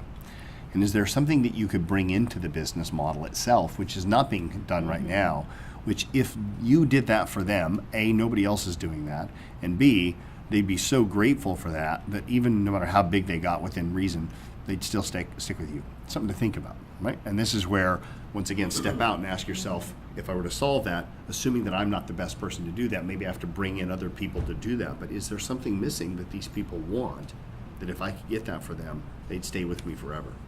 It's the other option. I don't know your industry that well. That might be an impossible actually. Yeah, that's what I'm choosing. I'm not there yet. Yeah. Because, like, The other thing to think about, by the way, and this is Grant, this is probably for you as well. It's also for you as well, Claire, is that you very well may be best served having two methodologies, one for the end user and one for your customer, right? So there's a methodology that you develop for the designers, but there's also the methodology that you develop for, well, let me go back to so there's the methodology you develop for the broker, but then there's a methodology that you develop for the person getting the loan. I'm not sure what the term is that I would use on with yours, but because a couple often of vendors, because you have It some would be the end vendors. user, the hotel chain. Or the hotel. okay, They couldn't give a rat's ass about me. what's that? They really couldn't care. Yeah. They don't care. Okay, believe me, I get that. Yeah, yeah. In that case, you just focus on the designers and the architects for sure. Yeah. So that's like the very end customer who actually cuts the check. Think of it this way. This is one of our phrases that we like, is that key people of influence always provide full and remarkable solutions for very real problems. And you have to ask yourself, is the solution you're providing full and remarkable, and does it solve a very real problem? So there are companies that actually have full and remarkable solutions for things that aren't really problems. There are companies out there that have unremarkable and incomplete solutions for very real problems. You want to have both. Full and remarkable solution for a very real problem. Does that make sense? Okay. So we want to define the principle that drove us to that step in the process. It's easier if you start with process. Right. Yep. And then ask yourself, what's the underlying principle that's there? Correct. Well, I shouldn't say that's easier. It might be easier. It also might be easier to know what the principles are and the development steps around that too. Got it. Probably depends upon the business.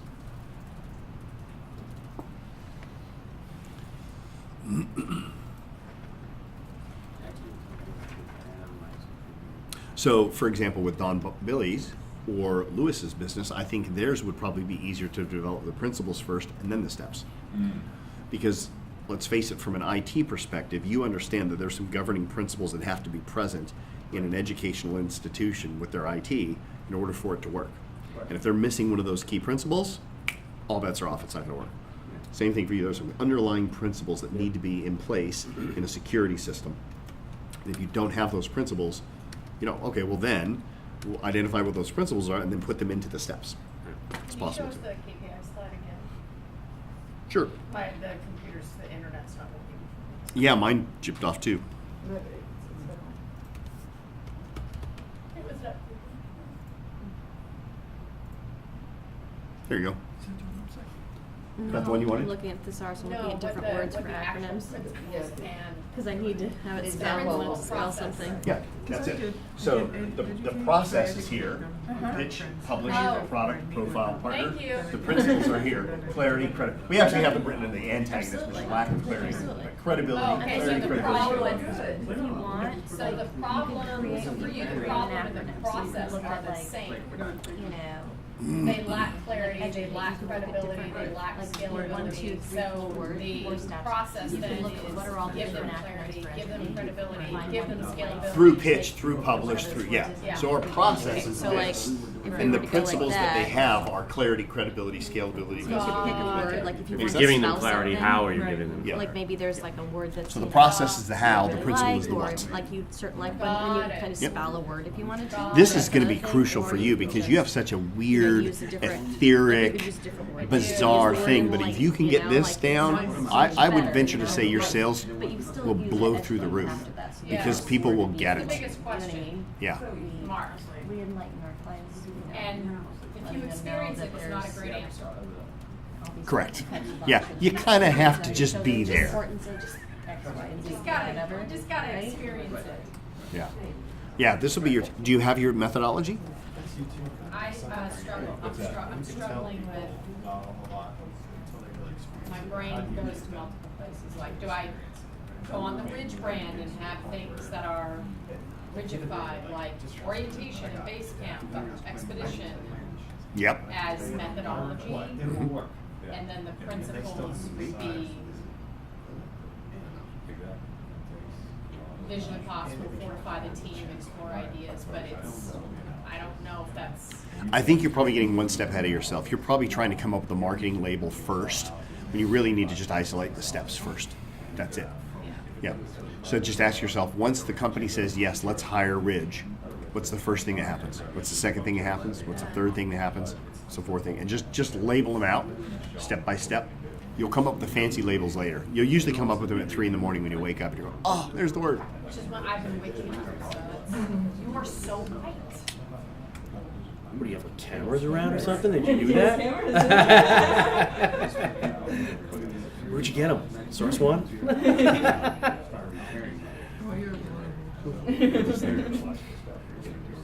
What? Just trying to get attention, aren't you? Just trying to get attention. Just trying to get attention. You're not trying to get the girl. Can I make like sentence long things, because I'm not. You have to start with that. Yep. You'll whittle it down to one word for sure. Macy's a baby girl. I'm totally gonna go, when I'm ready to do this, I'm totally gonna go Urban Dictionary. I'm on the thesaurus right now. There's an urban one. Oh yeah, Where well it gives you that's- like the slang for stuff. Yeah. Because see, Yeah, I know. I'm not writing a book. I'm writing a functional doc. Right. Yep. And part of it has a cultural piece, which I want it to be very light and informative, but very cutting edge. So I looked up a bunch of cultural documents from like companies all over the place that really are Nice. bizarre. Have you read Principles by Ray Dalio? I actually ordered it off Amazon. I only did that. I should actually have it this weekend because I actually, and it's my fault, and you know this because everybody's done it. I went through a whole bunch of notes before the class. Yeah.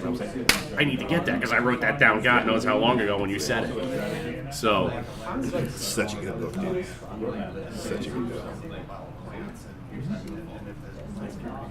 I'm kind of in a catch-22 because I'm not in that how to step away from the business thing because You don't. I enabled Rob to step away Yes. from the business. So it's a double-edged sword there, Yeah. you know.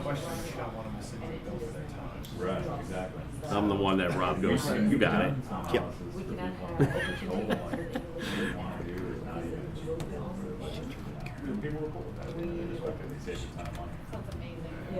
Yeah, so I also did that too. There's the actual bios, and I am taking a lighthearted, also, Yes, I just soft have the bio. little thing that you plug in your computer. So there'll be a piece, when Sean's not thrashing the bass and St. Pete. Yeah. You know what I mean? He's into this, and this. There's the business piece, but then there's going to be that cultural. You know what? Have you guys? So do you know Diamond View Studios? I've heard of them. I don't know them. If Rob's looking to spend some money, he should drop a couple, 10 grand or 20 grand on it. These guys make the most outrageous major motion picture quality videos. Oh, really? Oh, yeah. Like they just do ridiculous stuff. Yeah, it's not that he's not willing to. I think we're in a place right now. We've done a lot. Yeah. We've spent. These guys have, this is what reminded me of it. They have a video on their page where it goes, I don't know if it's up there anymore, but they would go, why do you want to work with us? Yeah. And then it goes to this guy taking a duffel bag and drops it down. He starts kickboxing and he's Yeah. punching this bag, and then there's another person playing this piano. He's going all these different, all these really You're like, what are these people things, doing? right? Yeah. And then he sits down and he goes, "Have you met us?" Yeah. Oh, that's cool. That I like. It's so badass. Yeah. And it's that soft bio approach Yeah. where they don't talk about any of their education, No, any of their right. credentials. They go, Right. "This guy's a This is the badass guy I work boxer. with." This guy's a badass pianist." We're that creative, cool people. you know? Right. What a rough life this thing is. Yeah, Stacy's going to be the roughest one to do the light bio on. Yeah. Which one's she? She's She's the the- one. Hey, She's right over coming in. here. She's your last one. She's you're doing the Rob's yeah. girlfriend. Or Yeah, whatever. yeah. Yeah. Right. She's a sweetheart, but I thought I was going to have a rough time here. Yeah. She's rigid. Really rigid. I'll break her. You have to. Not a people person. Cool. Yeah, it'll be fun. But like I mean, it's all about her dog. She has no kids. It's the dogs. The dog. Oh, we're she loved me. well, that's what I'm saying. We have maybe Rob didn't say this. We're a dog-friendly office. Yes. I mean, the dogs are in the office all the time. You know, I mean, what are we, companions in chief? I think we call them or something, Yeah. or chief companion Chief officers. companion yeah. officers. Yeah. That's great. Yeah, so they will actually be in the cultural doc. Perfect. Yeah. You know, it was one weird thing because I've hired a lot of people. You know, I'm part of that too. I recruit them, I bring them in, and that's like the one thing. I'm like, if you're not a friend, you know, if you're not pet friendly, Yeah, you're it's out not of the here. place for you. It just isn't. You know, because they're here all the time. You know, you will be enthralled in some email or some conference call, and Some one will box. walk up with a toy and want you to throw it out your office better do door. You know. It's a more fun environment. Our environment is, don't get me wrong, I told Rob this the other day. I've been doing this a long time. Stress is part of it, a real part of it. I have a ton of stress now. It is not anger stress though. It's almost like a gratifying stress, if you will. It's The 4-hour work week guy, he describes this. It's the difference between de-stress and eustress. Yeah. So de-stress is unhealthy. Eustress is good. You're thriving. Yeah, I mean, and I told him that, I'm like, it's entirely different, because the last place I worked, I mean, I was angry. I was Really? not pleasant to be around. But it's totally different. All right, guys, we got 2 more minutes before we take a break. So hopefully you get your Is this what you're looking your for? steps Am down. I on the right track here? This is just right here. Right here. Sorry. Right, set scope. I mean, is that what you're looking for? Yeah, yeah. I always I see a red flag whenever I see assess. Well, honestly, from a methodology perspective, this is why I kind of messed around with this one. By the time we get the check, that's done already. That's That's right. part. Because Yeah. that's part of the Assess other thing, almost always right? happens Exactly. before the That's check. always. So really, it's now that we've done it, and if we even said we've already done everything on this is based on the assessment we've already done. So it's not So- really. so really it so it's starts really with scope, assign and allocate, stage and prep, Yep. and then execute. Yes. Yeah. And Sorry. then I wasn't sure what to do with the one because I heard you kind of pull it before support, and now they're a client at support. So is that part of the methodology, or Okay, because the so- ongoing support Yeah. after that? So that's Tweakify step 5 for her. Okay. Because Tweakify is to go back and redo it all over again. Yep, and Okay. reloop. So you kind of want it to be a circular thing Right, where they're okay. constantly going back. Right. Hey guys, can I get your attention real quick? So Don just pointed out something here that I always have a red flag come up when I see the word assessment as part of your methodology. And the reason for that is because generally speaking, most assessments are done prior to the check being written, right? So if you're looking at your first thing as that's why when you said goal setting, I was like, wait, no, but I get it now. That's different than an assessment. Right. So if you have assessment down as that first step, ask yourself, after the assessment, do they get the check, or before the assessment, do you get the check?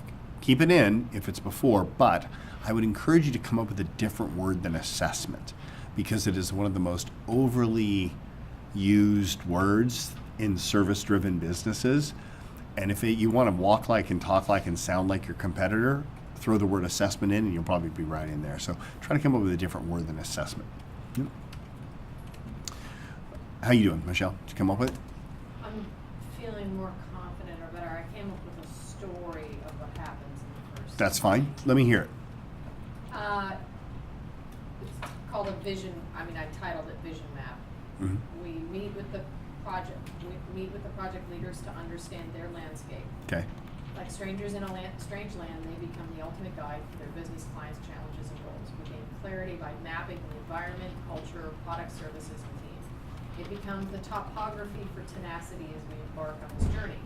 We identify which mountain to climb or which specific problem we will need to solve and imagine the story of success for the company, which is the vision piece. So instead of it just being about the vision, it's the vision of how great we will be because we've reached that, put the flag on that mountain. Mm-hmm. As if we already succeeded, we name the project and move on to the next phase, orientation, that's when we would bring the whole team in to Okay. do the $1 Million Teams training. 'Cause $1 Okay. Million Teams training does not matter in and of itself, or $1 Million Teams doesn't matter if it's just a training. Like, just gather these skills. They need to be specific to a company problem. Mm-hmm. We will integrate. Okay. That it? That was the only thing I wrote so far. I was just writing that in the last 2 minutes. Okay, so you're going to keep writing that story so through. orientation. So then I would Because it talk kind of about- dropped off a cliff for me there. I was like, wait a minute, we're not done yet, are I we? know. Then Yeah. there's orientation, right? So then there's orientation. Then I would say expedition. Expedition is the actual training process, but Okay. it's using a company problem in order to activate all of the different skills. And so when we go through that process, the orientation is a methodology that keeps throughout the entire process. We're constantly reorienting to where we are. Mm-hmm. So it's not just a thing that you do once. It Mhm. happens almost every week, Mhm. depending upon the company, at least once every 2 weeks. And then they continue to get resources during the expedition, just like as if you were climbing Mount Everest. You would Yeah. be, you might need additional things that you didn't need Yep. or think you need. And then that's where it kind of drops for me, because the expedition is kind of the meat of everything. And so for me, it would need to be, for my business, it would need to be something about presenting or about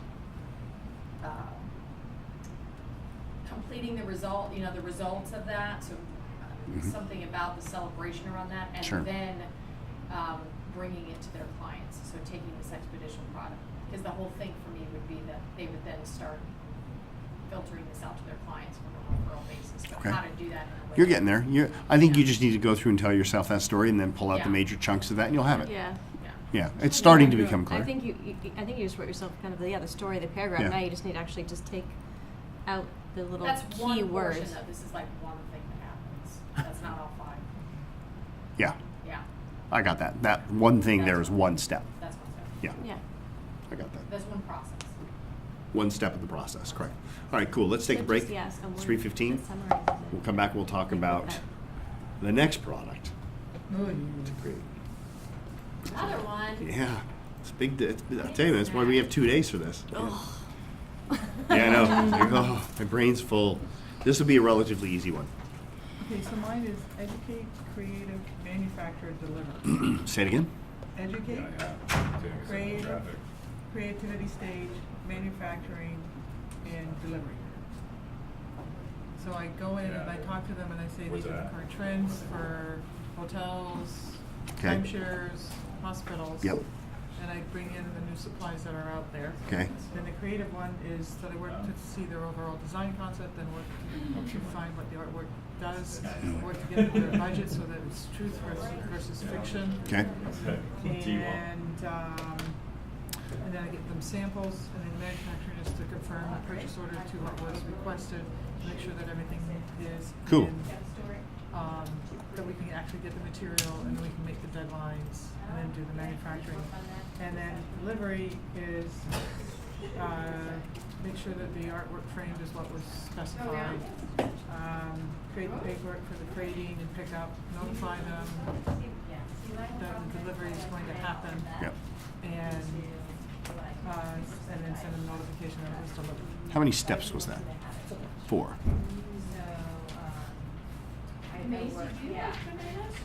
It's not 5. Doesn't have to be 5. I was trying to come up with 5, and I was like, Huh? Makes you like bananas? Don't know. That's awesome. She pretty much likes anything that humans eat, she thinks. Nope, not like bananas. No. Didn't even look it. Peanut butter. No, they lick Yeah. the peanut butter off of it, We're gonna and get then this they Spit it up. RSVPs. Yeah. We need to send them And this that means to I have to give my dogs pills using peanut butter. How are we checking them in? yeah. That's what she needs. She needs a check-in list. She needs to send it to the. You need to install the Eventbrite app, which checks people's ins. Are you going to film it that we can look at it later? What's that? Party tonight? No, not tonight, tomorrow. Oh, you're talking tonight. Sorry. Yeah. I can't, I gotta do Karen. She's Yeah, like- that's, you gotta focus Why on, didn't you invite Karen and then we could have gone down at the same time? because she's Canadian. She's dead to me. She can't vote. I texted her. Take it easy, Trump. No, I sent her the invite. I said, you realize you're dead to me because of your Canadianness. I said, however, I would love to have you at the event. And she goes, well, I'm already doing the thing. I was, that's fine. So, yeah. So she wants to get down. You guys are starting tonight then, right? Well, we're gonna meet and then we'll start tomorrow morning, Gotcha. but. Aren't you dual citizenship? So she has a bedroom with a desk in it and Where are you guys meeting? my place in Marco Island. Oh, Marco Island. Okay. Yeah. And and I'm like, it brings you out of the thing. And it's a never land. Yeah, it'll be cool. These Oh, people, I'm sorry. She just gave me that look like I'm trying to get something done here. You'll forget it. Yeah. No, I was This joking is not with her. under your Topher one. No, it's not. How many people are you having at this event? What This we've shows 60 something. I don't know where you're getting 100. 68. And so you'll Maybe open people up your cancel. account and you can get money down? let me see. Are you eating all of that so that when I drive down south, I'll have no food? You're gonna have me starving? Nice, Ruckus. I'm I had to try, dude. I had to try. Fill your purse now.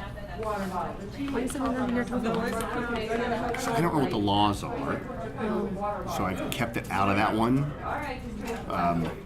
So I put it under Topher at tophermorrison.com. This is in it's in 1Password.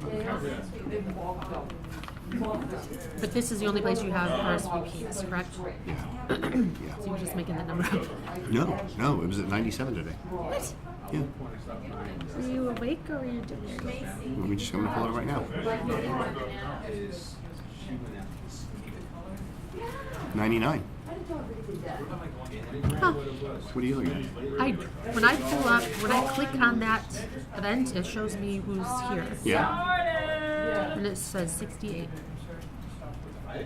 We got 99. Maybe these are people and guests. Maybe because Wow. people have signed up, but Wow. they're bringing 2 people or 3. Oh, maybe. was Okay, my so I draw. need to log out as you. Yeah. So just log in as the other one's KPI. It's TMI. It really is, actually. Yeah. It really is TMI. But here's the dashboard. Okay, I didn't think Dan Bradbury was ever gonna live. I love him, but stop talking to me. I can't. Bridesmaids, every single Really? TCI? Yep, that's the one. Oh, yeah. So if you install the Eventbrite app on your phone, when people show up, you can either scroll through and find their name and hit there, or if they bring in their invite, you can just scan it and it'll check them in. Do you know what I'm talking about? This says 68. I don't understand. I clearly says 90 sold 99 out I of. know, but why? I'm logged in as Show you you bless based on our you. conversation yesterday. Okay, so I'm gonna do a free session with you. I'm gonna exchange. So, Is this your farm? yep. Why won't it let me? I'm in there. So the church is here. Right? That's the other Click on house. Manage events. I'm sorry, the church Okay. is here. That's where his dad used to live before he passed All right, away. all right. Here's our house right here. Yes, I- Here's a barn. This is just a little Little cutout stressed out right property. now. Somebody I can owns a house there. So on this side of the property, this. Lauren this, Campbell just signed up. this. See, she's finally done Is that a that. pond?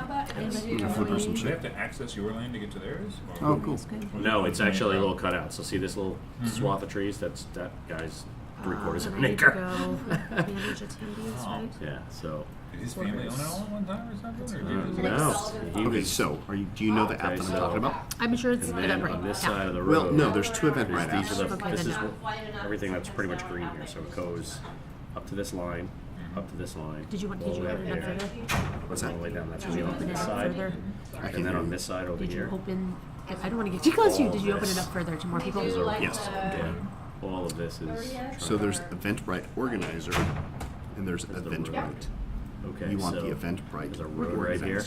so it goes You know what like you're gonna this, say? it goes up, over, You know what you're down, going to say? like this, and then down. Very little. All of it. Just gonna do your. So this is all this lunch forest campaign. land. No, I've got a couple of You things to look, say, but I is a still have to pond, one of our other ponds My dad is said, like right here. thank you so much for the invitation. They're not able to come, like, whatever. But he just So would love see to how be these are all there. uniform? Same with my That's all mom. the Christmas trees. Yeah, Oh, those are all. Invite anybody. All right, so if But that's I the didn't Christmas have trees, access to that the means emails that's or fine. anything. The only thing I saw So we was- never sent out Yeah, an that's invite okay. to our mailing list, right? Yeah, that other one We was just did because this it was a just natural on my spring phone. and We there's livestock in that individually field, so we're like, why not Somebody just was put- giving me emails. Yeah, Holly so said we she just got dug an it email up, from so me. we create a pond, and that's what livestock is. No, I've literally, this is what I've been doing for the past 3 days. This one too was a Okay. natural spring. I've This been- is I not know what I've been man-made, doing it's too. all I realized natural the amount springs. of We had somebody come in and I started excavated at it, pulled the itself up, and then and we I would stocked this literally one. I go don't want you through. to think I. Dude, that is killer. You did. One of us. So You if you thought look- Anna and I were doing that. We never heard anything about that. No, I would literally go like Nicole Epstein. No, this is the and then I would southern tier text, of New York, so and then I would go, Adirondacks I'd are love up to see you here, here, Nicole. Catskills are kind of Wow. over here, and we're I've done over that. here. That's how we got It's called the to Shenango Holy Valley. shit. individually This just right here, sending out that's a headstone custom of another one. text It's messages. just Trying to the check sample this to stuff. me. That's what that is right there. It's Trying to one check. big ass headstone. How do I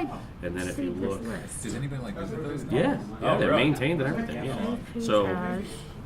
this is actually So when you county- install that app, by the way, They call this a road. It's called Cemetery Road for obvious reasons, like I told you. Okay, so there's a stream right here, Thompson Creek. There's a little hour bridge that How big goes of a over stream? it. I don't know. It's probably the width of this thing. the Eventbrite Oh, wow. organizer app. Yeah.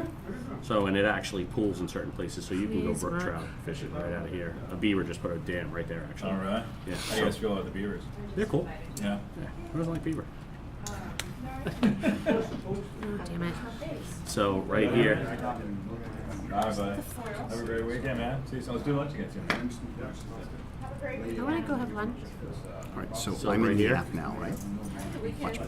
So I'm in it's the hard app. to see. You can see like some So of once I hit the this, fence. Yeah. I now This have a list is of segregated as an old cemetery here. You can see some of the heads. all of the data. Cemetery here, And cemetery I can here, go and it's the into same thing on check-in this side. somewhere. Really dirt road? Yeah, it's Check-in. check-in road right here, Cool. and it goes and it ends. So now I have every single person on And the can you list. just go swipe sideways? Yeah. Cemetery, Yeah, cemetery, I see cemetery, where you're how going. that works, but- Yeah, well, and apparently, so That's retarded. Before you could go to. so this No, I think- barn, yeah, there you go. You right? just swipe it This right. is the newer part of the barn. So every time somebody comes in, or This part of the barn was or built if in they come up with the 1800s. This invite, back wall pay that attention. faces Watch. that field, Or if emblazoned they in the come up with wood, the invite, wait, is still watch. the year Hit this 1827 when button. the barn was erected. and then you Yeah. can just scan it, So, and it automatically checks it. Mark, that's they're in like What? they're that's bigger in than their one. name. Why? It's why? So you can scroll through It's crazy. 100 These names. actually, it's so No, it'd be funny that you ridiculous. said Just that, scan it. because Don't even ask them there. right here on the church, there's extra wood, Yeah. and Why The can't I dude pull who up used to Dale's play email? It's so Bounty. annoying. Yeah, yeah. he has a show the on. Greek guy. Yeah, he has a show on.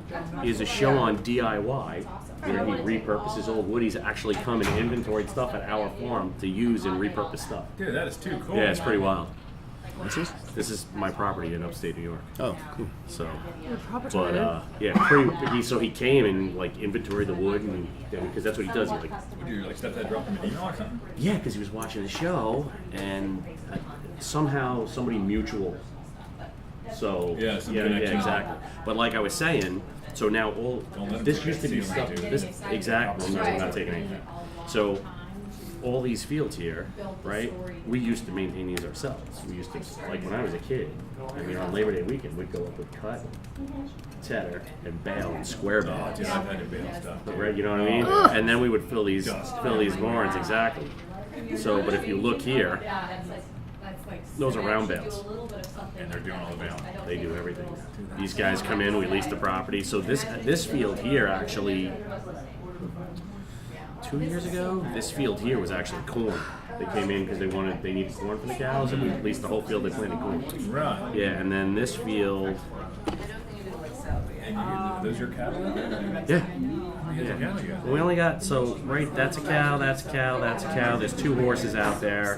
There's a donkey out there. There's 2 llamas out there. And then the rest are goats. The Those goat people are weird. Oh, really? Oh yeah. Like you see all the round bales, Yeah. right? But this field here, so where's the pond? There's the pond. So here's some more round bales.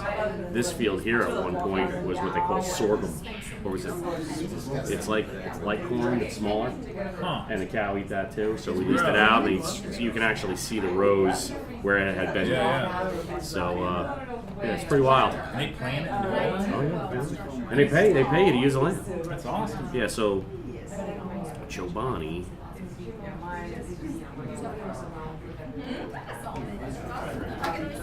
is like Alright, so I did my it used to be 7-step process. So I it used to be a Pfizer facility. Because I had some other things before, but it didn't go in line with what he was doing, so I did have to find some new acronyms. So they came in. But the first step. Pretty This close. entire facility right here is Chobani. Whoa. So there's an That's a billion-dollar operation. yeah. So there, and they, if you know anything about the guy Hamdi, the CEO, is just like this ridiculous guy. So he purchased this Pfizer facility. This is a railroad track right here. They ship everything right out. They also a little bit upways. They have some office space. He gave everybody profit sharing a couple of years ago. Like these people will never leave this guy. Like he is like Yeah, end all I've heard be about all him, yeah. as far as CEOs. So yeah, so basically now all these local dairy farms up here, I mean they're selling their wares to Chobani. Yeah. You know what I'm saying? It's like It's pretty cool. Town's blown up, so your real estate based upon that. Yeah, unfortunately, but yeah. So this private airport here, when this was Pfizer, I mean private jets were coming in here all the time. Drug dealer. Yep. Yeah. It's Pfizer. Cool as shit, Yeah. So I mean, the population's probably gone up 6,000. Wow, that's a lot. Yeah. Yeah. For a town like that? Yeah. So your mom and stepdad live up there full time? So my mom and stepdad live up there full time, and then my sister still lives on Long Island. My dad still lives on Long Island, but I mean I haven't been to Long Island now, so I'm gonna be 6 years. I'm gonna be 46 next month, so it's been 6 years. Any reason particular? No, because when I go up there, I would, instead of dealing with the urban bullshit, that's where I went. I'm the same way. Man. So- When I take vacation, my wife, let's go here. Like, babe, I want to go somewhere where it's just chill. Yeah. That's what I love about Iceland, dude. It's like that. Yeah. The whole- Well, that's the thing. I mean, we don't, if you want to fish, like when you go to the property, you want to hunt, you want to shoot, you want to fish, you want whatever. It's all there. You don't have to go anywhere. Yeah. Nowhere. It's right there. I'm like, pay for that if you wanted to go on something. I'm like, dude, that's a lot of points. You got your own land. Exactly. What kind of fish did you stock the pond with? So the big pond has large and small. Somehow some fish ended up in there, and I'm not really sure because we didn't put them in. Yeah. Those are like the little fish. Bluegills, Yeah, you know yeah. what I mean, like panfish. We didn't put them in there. I think birds maybe. Yeah, exactly. So I'm not really sure how they ended up in there, but they're in there now, and that's okay Yeah. because it's part of the food chain now, right? So Right. they're eating all the stupid weeds and all that kind Yeah. of shit because that's what they eat, and then the bass are just chomping on them. The small ones are large, not Both. Really? And How long ago did you stock it? and then perch a while. There's dude. So you got some probably 8 pounders in there. Oh my God! So hang on a second. So I want to go back to. So there's Chobani. Back to my property. So this guy Charlie, who is now a retired dairy farmer, right? He. All right, so here's my property. So this guy Charlie lives up here. This is all of this is his. The guy's got hundreds and hundreds of acres. Okay, so is this him? Oh, here it is. So see these 3 ponds? Yeah. New York State, they slammed it if you have, like, if you get a pond put in. So he had the guy break it up. So that's not one big pond. That was one big pond. Taxes went through the roof. Yeah. So see how there's like a berm between each of them? You can't, like, when I take the kids fishing, this is where I take them because you can't throw anything into the water without it getting hit. Whoa. And it doesn't matter what's on. Kids- My son was like, I want to try fishing. My son pulls in bass like this big. And he's Oh, like, yeah. and they're like this big around, and it's, nobody can, no one fishes on lures or anything. They all want worms, Yeah, right? yeah. Now you put a lure on that thing, as soon as they hit some water, it's like, hey! Oh, dude. My dad took us to a spot in the Keys when we were kids. We lived in the Yep. Keys for a little bit. And, dude, it was like that. It's one of the best memories Yep. I had. Just dropping line, Yep. catching a fish, dropping Yeah, line. and that's how these 3 are here. amounts yeah. of largemouth bass. Tell me about this tax thing. I had no idea. So Well, how do you do it? because from a property tax perspective, you know, they tax you on the things that are fun in New York, essentially. So when he initially, this is his cabin. So he lives, so that was his barn, or one of his barns, and this is his house. Yeah. So he had all this property. This is a gravel road. He had all this property. He's like, I don't need to go anywhere. I'm party. I have that natural spring. I'm going to put in a pond. I'm going to put it in my cabin right here. There's a deck right here. You can kind of see it. Yeah. And I'll put it in my cabin, and I'll just go 100 feet. You know, staycation every time, right? No power, no nothing in the cabin. Oh, wow. I mean, it's completely, you know, Old. wood burning coal, stove, the whole nut. So he has like a kitchen, but it's pump water and all that. Yeah. So when he went in and he got a price to have it excavated so he could put the problem in, and they had the state come out and do an assessment, and they were like, well, it's going to cost, this is what's going to do your property tax. And it was like some ridiculous number. So we're like going to charge him for this piece of property right here in property taxes. What they charge him for the rest. You know what I mean? It's like absurd. Because it's like a recreation. I guess, yeah. So I don't really know what the rule is behind it. So he then talked to the excavator. Well, there's a way around that. He's like, what are you talking about? He goes, just don't make it one big pond. He goes, I can make it as close as one big pond, but it won't be one big pond. So that's what he did. He excavated this, and he excavated this, and he excavated this. So what's even better now, because now you don't need a boat or anything. You can fishing. You just walk out here. All right, guys, let's eat a go. pond. Walk over here, eat a pond. It doesn't matter. Yeah, it's pretty cool. All right, guys, let's get started. Your party starts at 5, and you're going to be here until 5? Yeah. First off, you guys are going to make it till 5. I already can tell. As I'm getting better throughout the day, I'm watching your guys is going.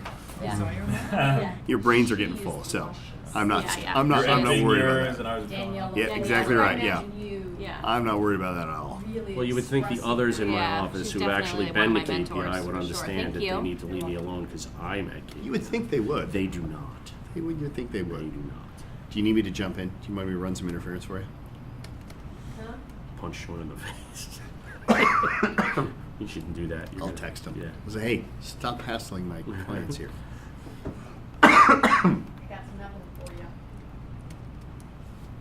All right, guys. You're making progress on this, but I don't know that we're all the way. I don't know if I feel safe moving on to the next thing yet. Do you have your methodology, Luda? Me? Yep. You do? Okay, Claire?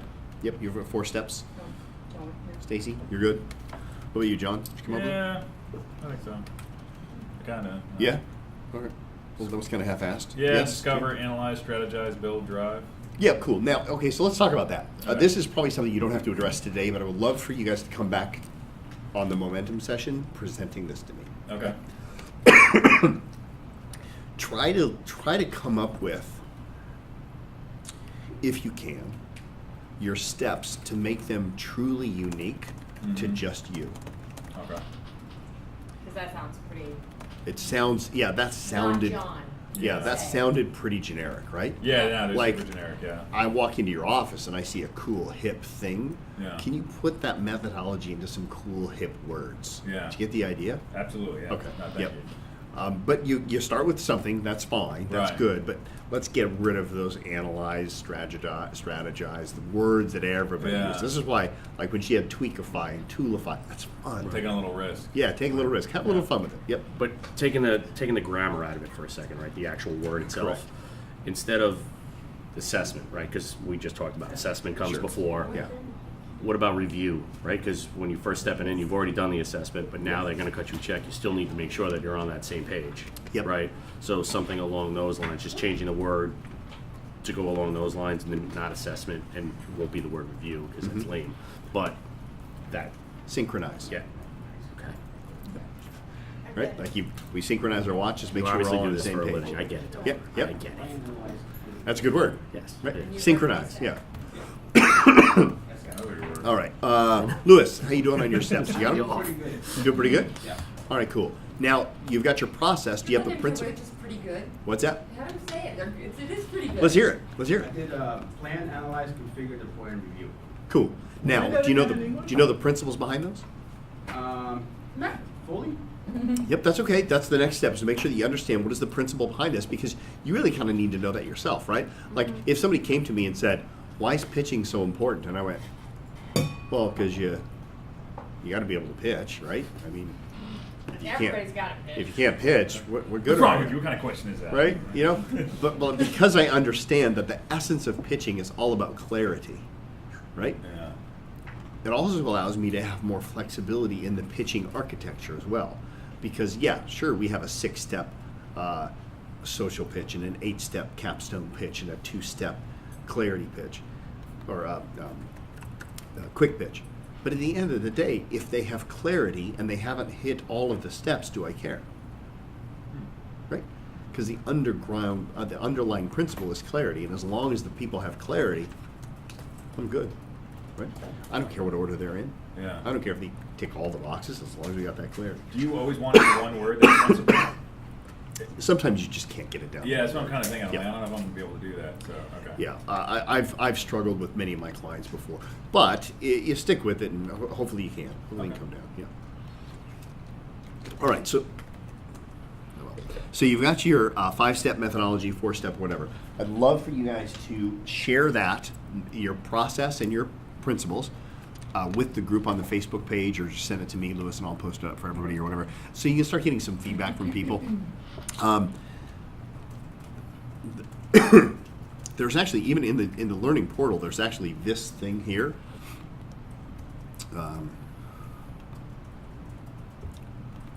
We have this thing set up in the learning portal as a downloadable PDF document where you can fill out all the content yourself. Oh, cool. So you can put your own steps in there. I think it goes up to 7 in there. So you can do that. I want the last thing we're going to talk about here, and we won't spend a lot of time on it, but I want to talk about it sufficiently to where you have a good homework assignment, because we're actually going to have another challenge here, like the authorship challenge. We're going to have another challenge here this week. And that's the final product that we're going to talk about here today is a free gift, and it's your brochure. So how many here currently have brochures that you've created for your business right now? Cool. I hate Do you mine. You hate it? I hate Okay, mine. cool. Old, Hate dated, yours? yeah. Okay. Mine's the Yeah. book. Yours is the book. What book? I have a little book that you see in the video. In our video? Can't remember it. I've seen it though. I'm just blanking up on it. So you Yeah. have, but you have a good one. Gotcha. Yeah, it needs updating. Okay. It's a year old. Yep, you probably got time to update it then, so that's fine. So I'm going to share with you guys some concept. Actually, before we even go into a brochure, because as soon as I said that, some of you maybe even have thought of, why the hell do I need a brochure? We had that sidebar conversation over here. Yeah, like why do we even need a brochure, right? This is the freaking, it's 2018 for crying out loud. Why do we have to have a brochure? Let me share with you a couple of thoughts on brochures. One of the reasons why I think you should have a physical printed brochure is because your competition thinks just like you do. And they think a PDF is fine. They think an email and a website is fine. So going off of the Disney principle of observe the masses and do the opposite, if everybody in your space has gone to digital and they're relying on their websites, they're relying on their PDFs, then the very fact of having an old school physical brochure makes you pretty damn unique and stands out from the crowd. Make sense? Mm-hmm. Yep. Could you come get Macy, please? Period.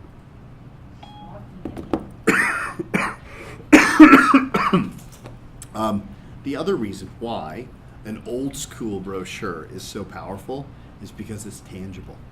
I was just saying. Yep. And there's not a lot of that anymore. Yeah. Because everything That's is, we even talked about it, right? E-brochures, e-books, this. Yeah. And sometimes, And I'm not saying that you shouldn't have a digital brochure and Right. PDFs and stuff like that, but there's something about being able to hold it, the visceral sensation of holding a brochure, right? Because think about it, if you're sitting down having a sales conversation and you flip up a computer screen and you're going through your presentation, which is a very common process now.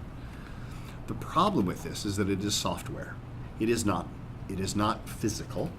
And so there is inherently a presupposed subconsciousness inside humans that know that you could have modified that 2 seconds before you walked in. But a printed brochure could not be modified that quickly. So can you see how there's a higher level of trust with a physical brochure versus a digital one, right? Or a slide presentation or something like that. When you have a physical brochure, and maybe even a physical price list with all of the prices on it. I'll give you an example of this. I'll be right back. This entire room's gonna be sick in 2 weeks. I know. No, not a chance. Everybody's drinking Not at orange all. juice So and this is, I don't I ate my believe in garlic germs. yesterday. so this is, Home to my parents, I was like, Mom, you have garlic? that I thought. Do you want me to make you something with it? I was like, Nope. nope. And then you I'll can just see take it whether you off. think- And just raw, use Yeah, it. just put it on it. And Like, actually pretty your good. tongue kind of feel like It kind of opens up your sinus too because it's so spicy. It's go. I'm trying it. So when I sit down and I go through the different packages, I remember this. yeah, it's in print. It's not on the screen. I couldn't change it. It was already there. Right. You're not talking about the trifold brochure necessarily. We'll talk about size of brochures in a second. Okay. So, yes, I am talking about that, but God forbid you ever make a trifold brochure. I hate those. Oh, Right, good. that's why I'm asking. make you one tomorrow. Yeah, I hate those. Good. Um, That's my ultimate dated one. Yeah. I'll talk about that in a second, but Okay. I am talking about a physical brochure. Yep. Okay. And there could be price sheets. There could be that could be a part of the brochure. Some people say, "Do you have your prices on your brochures or not?" I don't know. It depends upon the business, Yeah. right? I think for some businesses it works really well. For others it doesn't because it's so bespoke. You would have a hard time putting a price together, right? So you might have to have a price sheet with the different packages or something like that. I don't know. You might have to do a written proposal. But when you think about it, if you're just sitting around having a chat with somebody about your sale and there's nothing in print, it's just a conversation. Do you want pricing in the brochure? Yeah, I just said sometimes maybe, sometimes not. Depends. Because For you, I can't yeah, do it's so bespoke. It'd be hard for you to do that. But when you all of a sudden sit down with somebody and you open up a brochure, what does that do to the energy of the conversation? It's no longer just a chit chat. We're fucking having a sales conversation here, people. Does that make sense? Yeah. So it makes it very real when you have something like that. And not all of us, obviously you're a public speaker. Yeah. Right? But when you have something physical like that, you're more looking up in your conversation too. When you're referring back to this and you're trying to mouse it around and hit a button here. Too distracting. Yeah. Yeah. Too many bells and whistles to be playing with as well. So we're of the nature that for service-driven companies, brochures still work, and they work very powerfully. In fact, maybe even better now because so many people have abandoned them. But when you look at a brochure, what makes a good brochure a good brochure?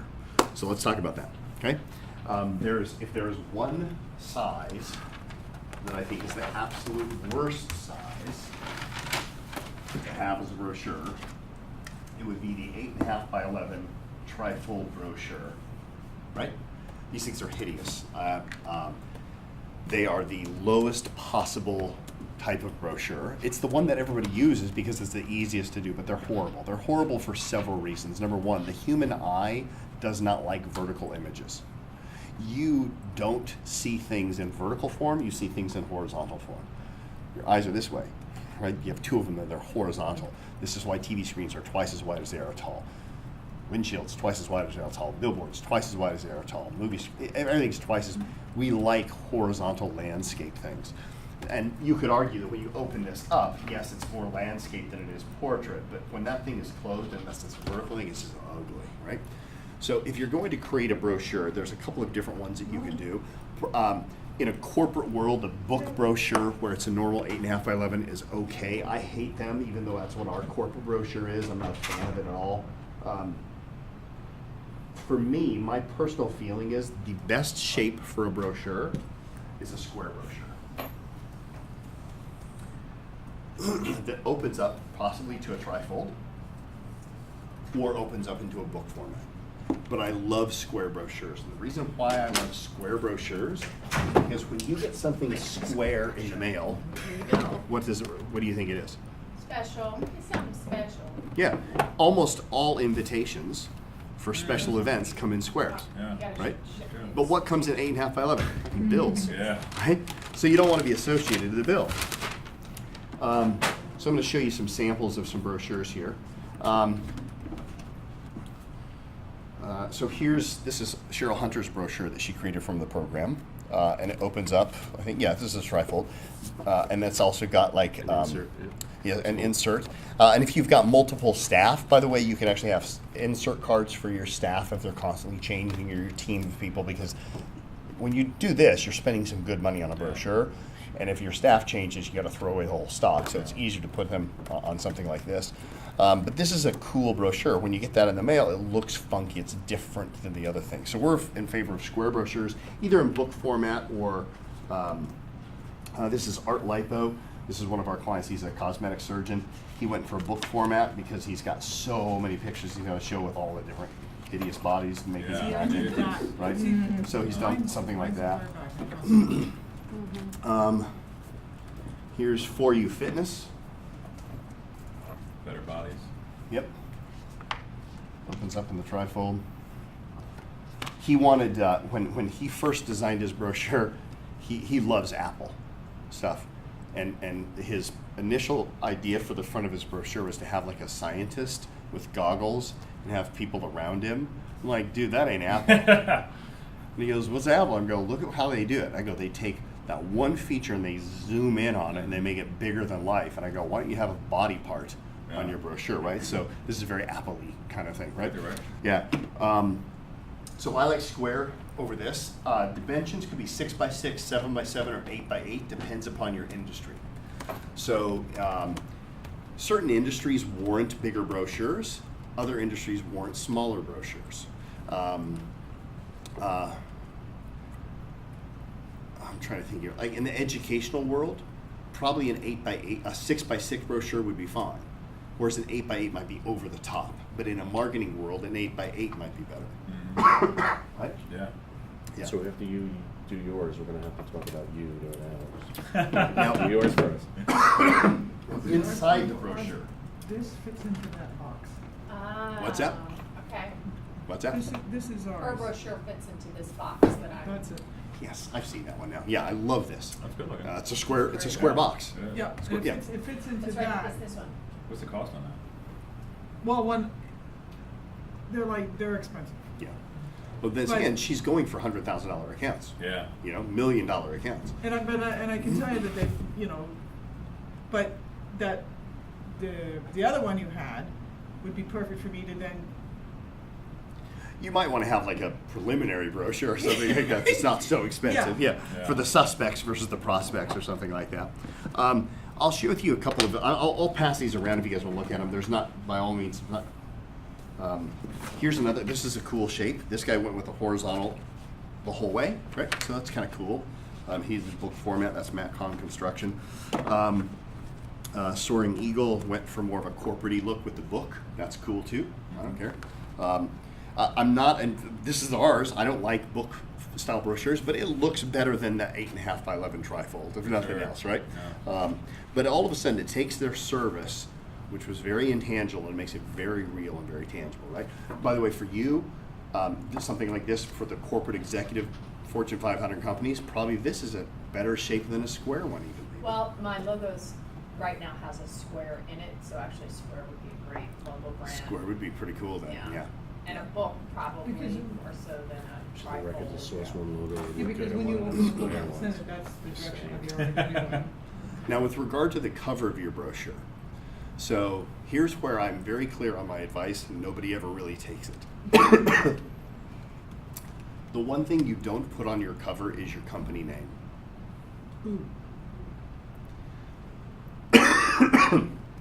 The cover of a brochure should do one thing and one thing only, and that is compel the viewer to want to open it. That's it. The cover should scream, "Pick me up, open me." Right? That's all it should do. Could you actually write that on it? Yeah, you could. I'm going to give you my favorite brochure. These guys never actually went to final production on this brochure, which sucks because it would have been perfect for them. This was my favorite brochure. Here it is. Just go away. Oh God, you just want to open that up so Yeah. bad. Don't you? What does it mean? So bad. Like, you're so bad, you want to open it up, don't you? Any Makes me ideas? think of my childhood. Babysitting. Oh, Yeah, like that's powerful. It's even shocking because they went with this drab color just go away, and then you're like, fuck yeah, I just want to go away, right? Yeah. It's a great cover of a brochure. Really popping on the inside. What you too, want to that's do cool. is you want to put all of your contact information and your logos on the back of your brochure, because just like a good commercial, when is the reveal in a good ad? When does the logo and the stuff come up? Comes up at the end. Geico entertains you the whole time, then there's the logo. Nike entertains you the whole time, then the swoosh comes up. In fact, I don't know of an ad out there nowadays which has the logo right up front going, here, watch this commercial about beer. It's just weird, right? It's all entertainment. So the brochure is a mini entertainment. It just wants to scream pick me up. So this is ours. It's a square and everything as well. Yeah, real people, real results, genuine, give a damn. I love that. That's the cover of your brochure. Yeah, that's the cover. Yeah. Yeah. I love it because it doesn't have your company name on it.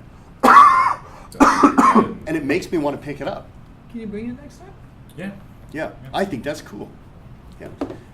It doesn't have his company name on it. People will ignore this. You guys will come back next at Momentum, and you're going to have your sample brochures, and your logo is going to be right on the front. I'll go, you just don't need to do it. But everybody puts their logos on their brochure. You don't need to do that. Like this would have been way more powerful if Blue Local wouldn't have been on it. Yeah. So the cover needs to scream pick me up and open me. That's it. Put your logos on the back. What goes on the inside of a brochure? What I want you to put on the inside of your brochure are whatever the hell you want, but two main things. Your methodology and your personal story. That's what you want in the brochure. Yeah, as the founder of the company, your personal story should be on that brochure. You open up a Charles Schwab brochure, and there's a story about Charles Schwab. And story, not bio. Correct. Okay. Nobody gives a crap about your certifications and your awards and all that stuff. What they want to know is they want to know your story. See if I can find a sample of one of those perhaps here. So we put our why in. Is that sufficient? What's that? Is Yeah, there- a why is a great thing to put inside a brochure. Here's Bruce Servants. You haven't met him yet, but you will. Servant Media. Once again, put his damn logo right up on the front. But he does have his methodology inside the brochure.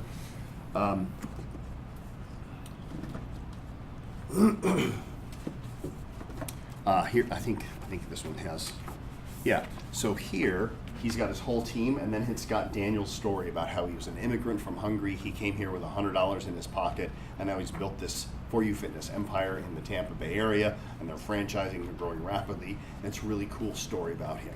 You want people to emotionally connect with you in your brochure, so you have to have a personal story.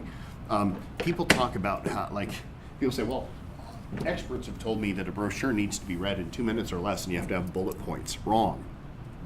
You're a marketing guy. Have you ever seen any statistics that show that bullets outperform long body copy?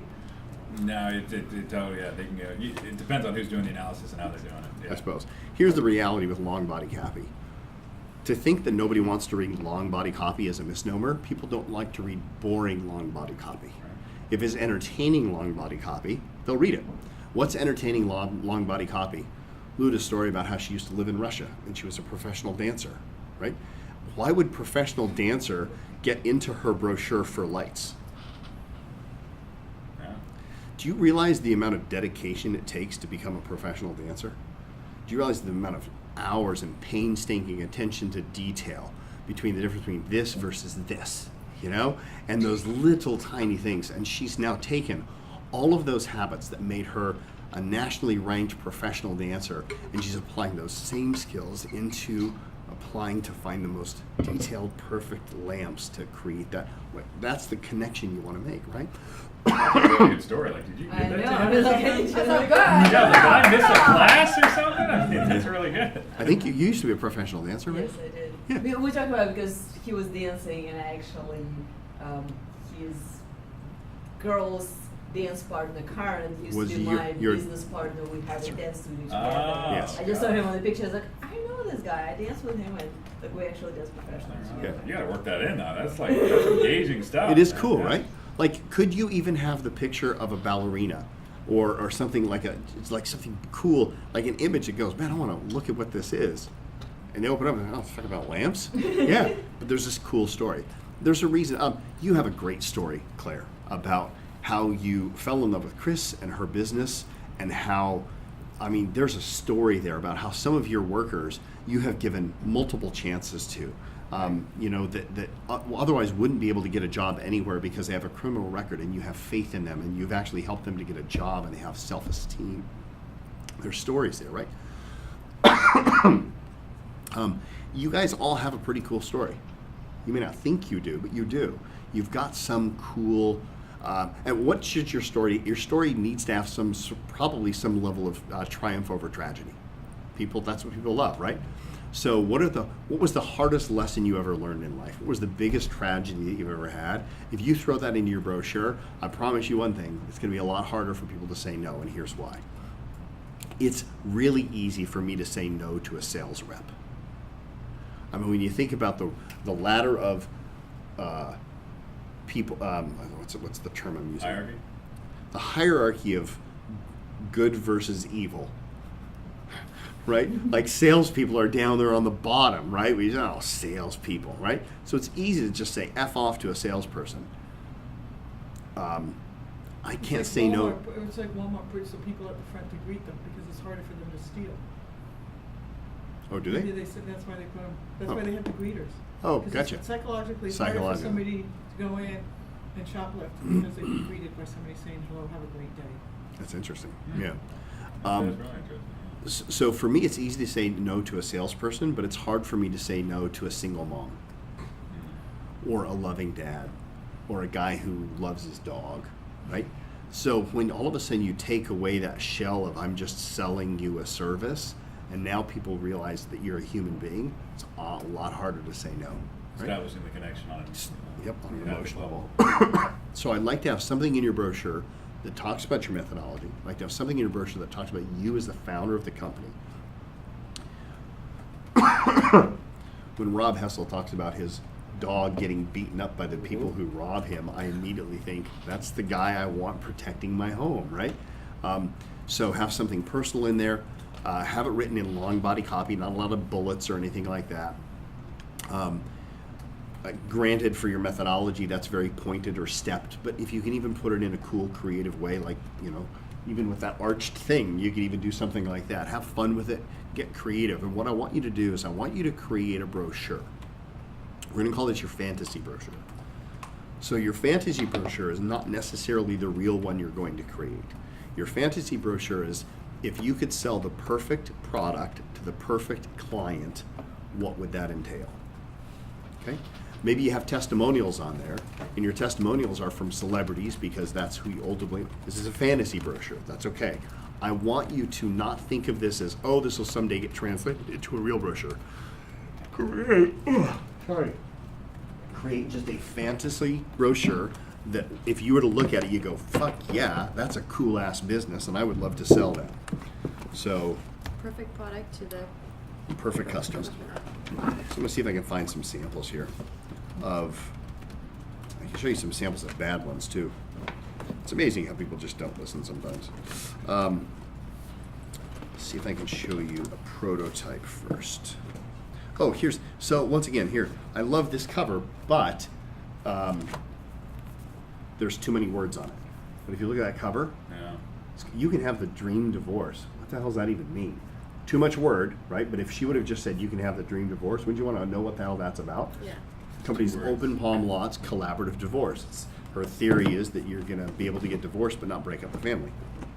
Let's see if I can find some fantasy Dream divorce. Just sun setting. Like, oh god. She literally has her clients, they have divorce parties.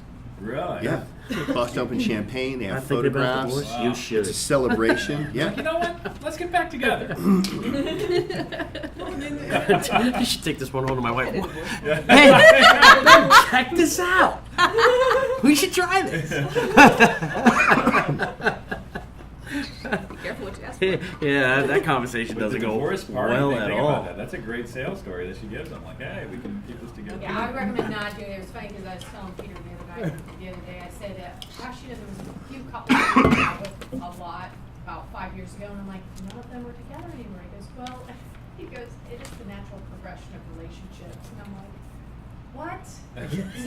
So conversation went dark really quick. Let me rephrase my observation. Gee, I'm sure I'm happy that we're still together.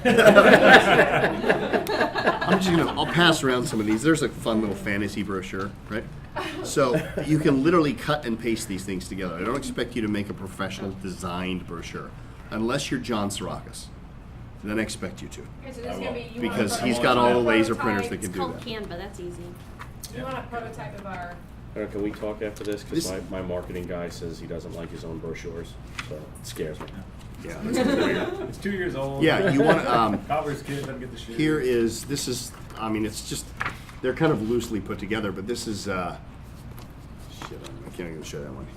Here's another one. I'm trying to find really rough draft versions because I don't want you guys to see these final versions and go, well, shit, I got to really make a good looking brochure here. You can, yeah, John. but they don't have, well, this was, Seriously, just to revisit that. this for was a second. prototype. This is the woman who You owns this seriously- design. By the way, here's your challenge. So this is a marketing company, Shake Creative. This was his prototype brochure. Oh, that's pretty cool. That was the fantasy brochure. Yeah. Well, he's like one of the. I was just gonna say, I'm looking as you go through that stuff. You seriously told all of these people not to put the name of their company on the front of their Yeah. brochure. Yeah. Like, except for that one, because it's on the back. Yep. Yep. Here's another one. That's ridiculous. Yeah, the funny thing is, there's such a desire to put your Well, it's You wanna put your- branding 101, right? yeah. Here's some And other it's ones. in the essence I didn't of take what that. you're I taught didn't in take that. 101 stuff. Yeah, but I mean, when you're doing ads, the thing is, like, clients always want their logo to be the biggest thing on the piece. We're like, no. I mean, it needs to be like the smallest thing on it. Some people go all out and they print them up and they really look good. Other people just tape them together. I don't really care visually how it looks, but I'd like you to have some basic design of how you think it's going to look.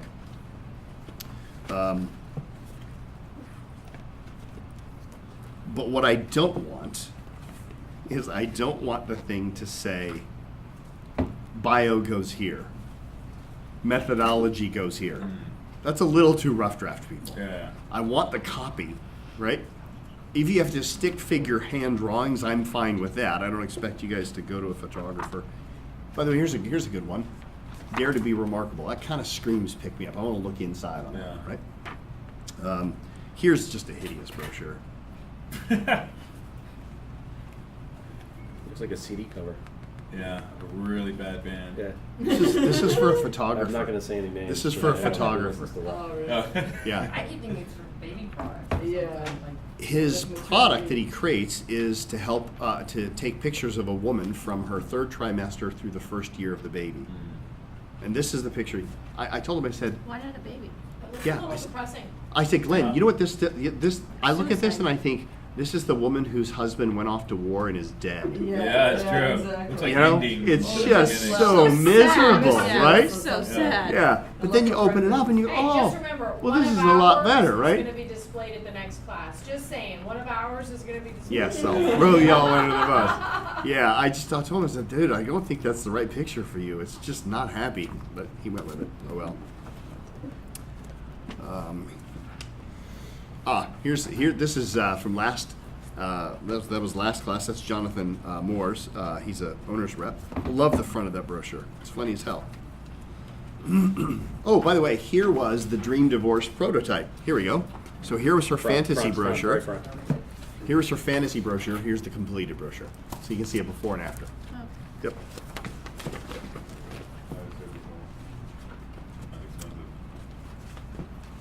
She doesn't have her logo, but she has her face on the front.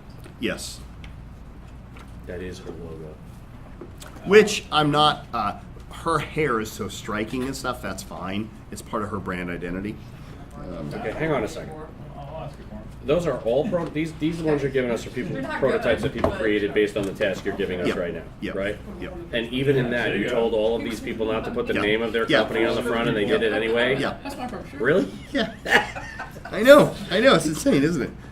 I mean, I could understand at the end of the day if someone was putting something to copy and they wanted to do it their own way. But But the funny thing is, you guys will show up in 3 weeks for Momentum, and your damn logos are going to be on the front of your brochures. I already know. It's so I already funny. think I know what I want the front of my. You're just gonna, the whole thing's gonna be your logo. It's not gonna be that. I got an idea.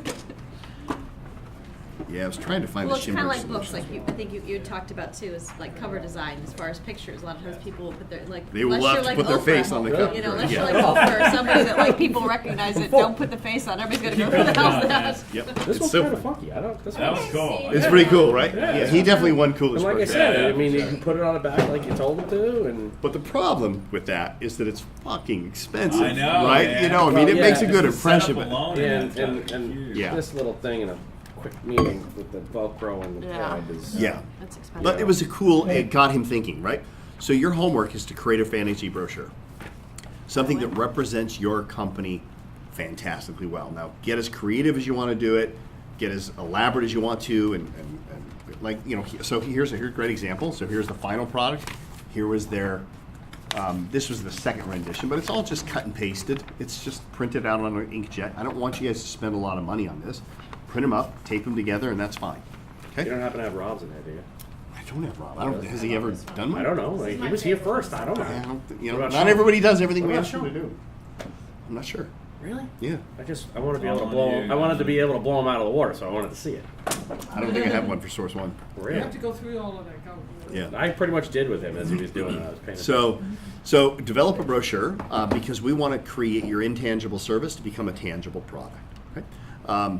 The things that maybe have been missing in your brochures in the past would be the personal stories. Put those in. People always resist that. They're like, but I don't get it. I'm telling you, that's the stuff that people read. Look at the Olympics, by the way. What is the most entertaining part of the Olympics? That's awesome. The stories. What was the Stories. Yeah. The hardships. The Olympics, we love those stories of the athletes Oh, and yeah. how they got there, right? That's oftentimes way more entertaining than the actual sport itself. It's like Lifetime meets Yep. the Sports Channel. Oh yeah. Yeah, no, but Yep. they have to make up all the It's time. true. It's why reality TV Yeah. does so well. It's a Yep, story. that's exactly right, by the way. As reality TV jumped on that, and we love to get into people's lives and learn about them. So you want to find a way, because remember, we're trying to get them from grudge into what? Gratitude. Gratitude. They want to be grateful that they know you and they feel they're ingratiated by your presence, right? So this is about that personal story that you have. If you've battled with anything in your past, put it in there. Be willing to be vulnerable. I actually like this one. What's You're that? putting methodology Oops, in there. isn't that great? My favorite one. Yeah. Yeah. Why's that? This one? I actually really like Yeah. this one. I've seen this before, good too. and not here. I don't know where I've seen it though. Yep. But I've seen. I think maybe Rob has that. All of these remind me of, there was a, the Saturday Night Live person who does like Hillary Clinton, and she's a Kate McKinnon? Oh, Yes. Katie, yeah. And she was put in a business seminar. She had never been exposed to the slides, and the whole skit's on YouTube. The whole skit is for her too. It's not a skit, but it's an actual thing she did. The people did not know that she was not the actual speaker, but she just spoke for an hour.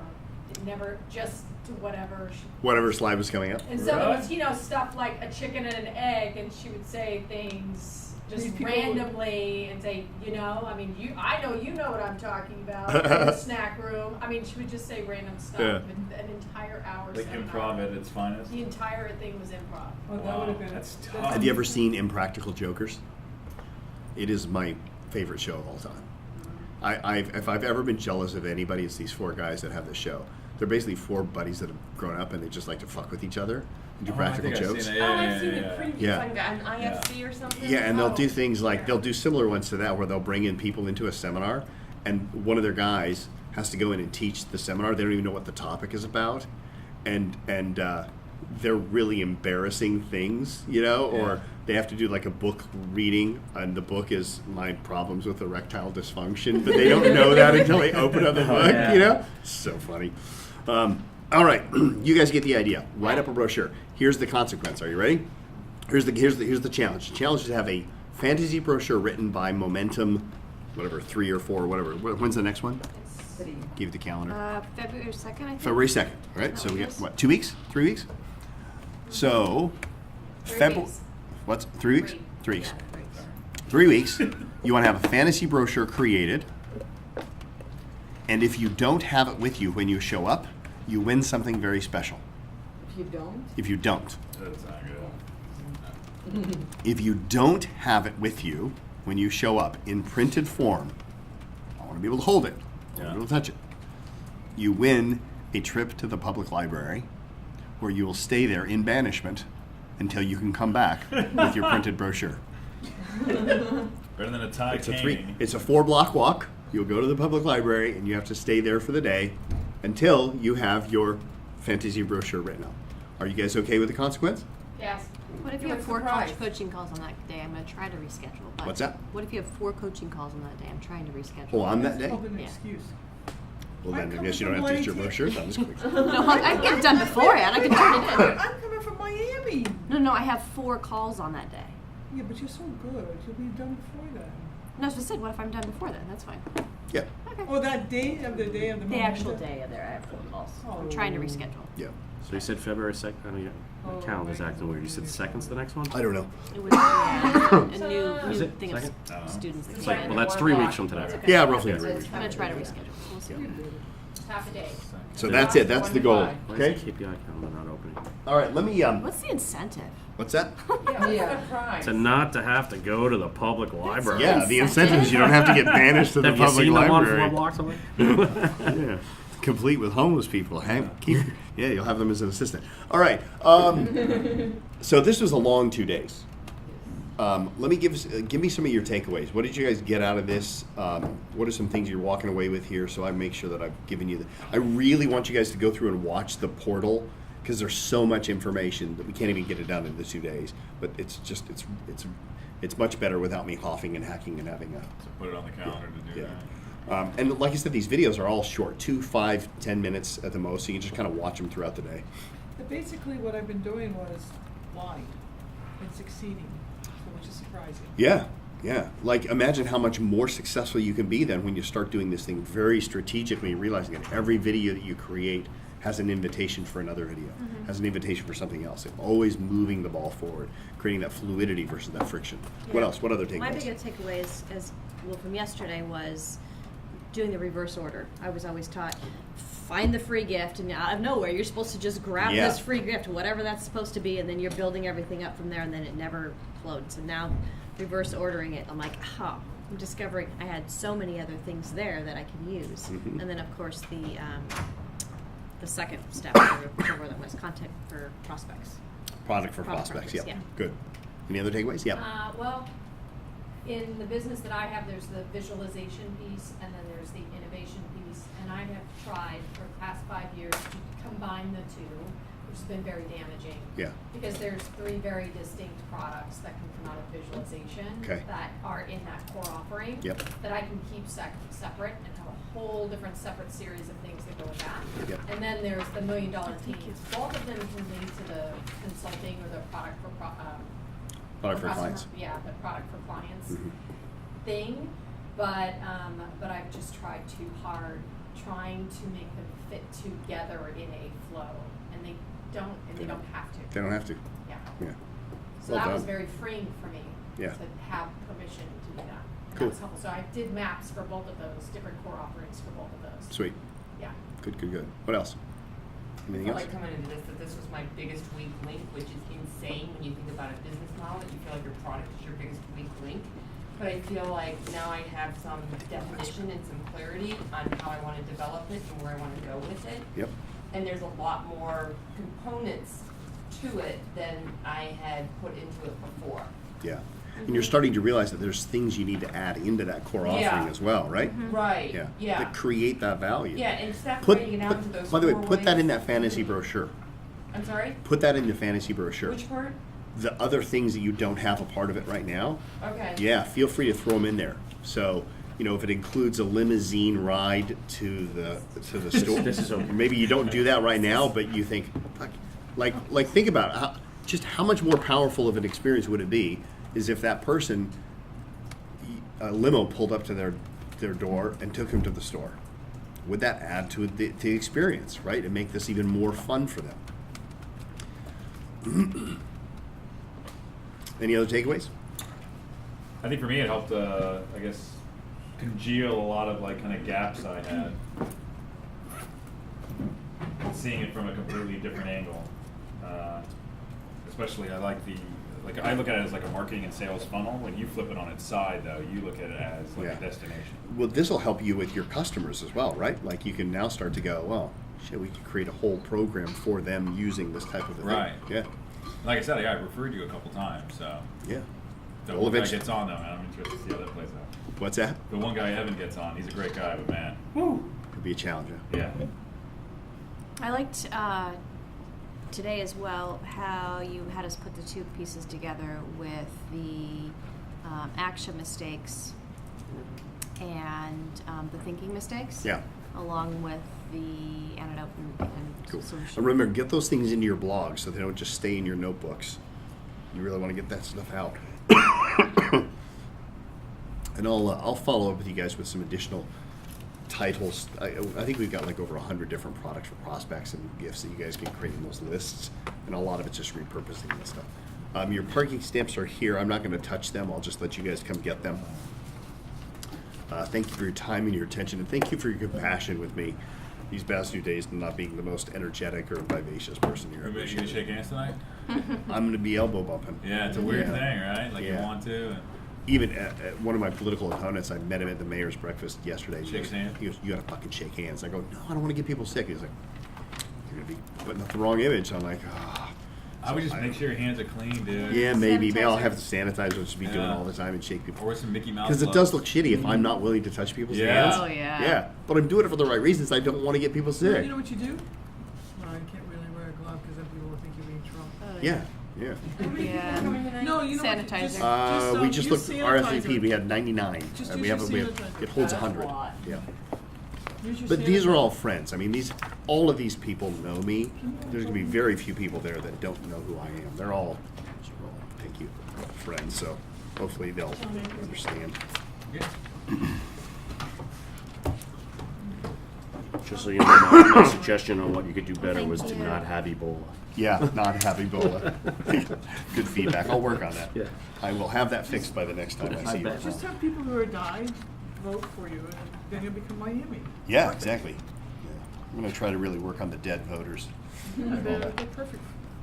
I love how he's now disbanded his own voter fraud commission. Yeah. And he blamed it because nobody will cooperate with him. No. I love his not going to London because of the change in embassy. Because Obama did it, where it was Bush. What is it again? Oh, it's ridiculous. Just put it up here. Oh, Everything really? everything that comes out of that town right now is ridiculous. Doesn't matter who you listen to or what you're talking about. It's absurd. Well, there was, I stayed in this horrible hotel last night, and there was a Republican on, and he goes, I thought I was staying at one that I stayed in when I was at Tallahassee, and I totally got the names confused. Are you in the restroom? But was it downtown? That was in Brandon, it was extended stay, I thought it was something else that I used to stay, and it was an awesome little hotel in Tallahassee. You're going tonight, right? Yeah.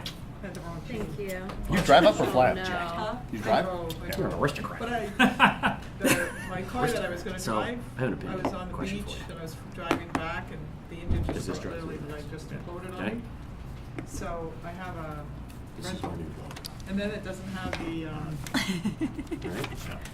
This is what it is. I don't really like the old one. Yeah, you know, I said the the- old one looked like a red Sun bird. pass. The sun pass? Oh! and so then this morning coming over, I I said was the trying to old- I thought find the a way old to one get looked here, like a red and then I bird. missed the exit, I missed You the know, exit. What kind of rental car Came don't off have the sun head. pass? Yeah. What? So, Feedback forms got them done. Okay, They're all here. Yeah. I know I'm gonna head out. It looks like a new No, station. I need you for 2 But if seconds. you I were want to gonna make sure do all the that, AV stuff's there. why wouldn't Okay. you Thank you. make that one the shape And you of that final so it looks eyeball. like you cut Okay. that one? I Look nice. Alrighty, guys. We'll see you at the party, I hope. So in the future. Claire, I'll miss you at the party, and I'll give you a hug, but you don't want to stay. Yeah. And then we can figure out what that ice is. So anyway,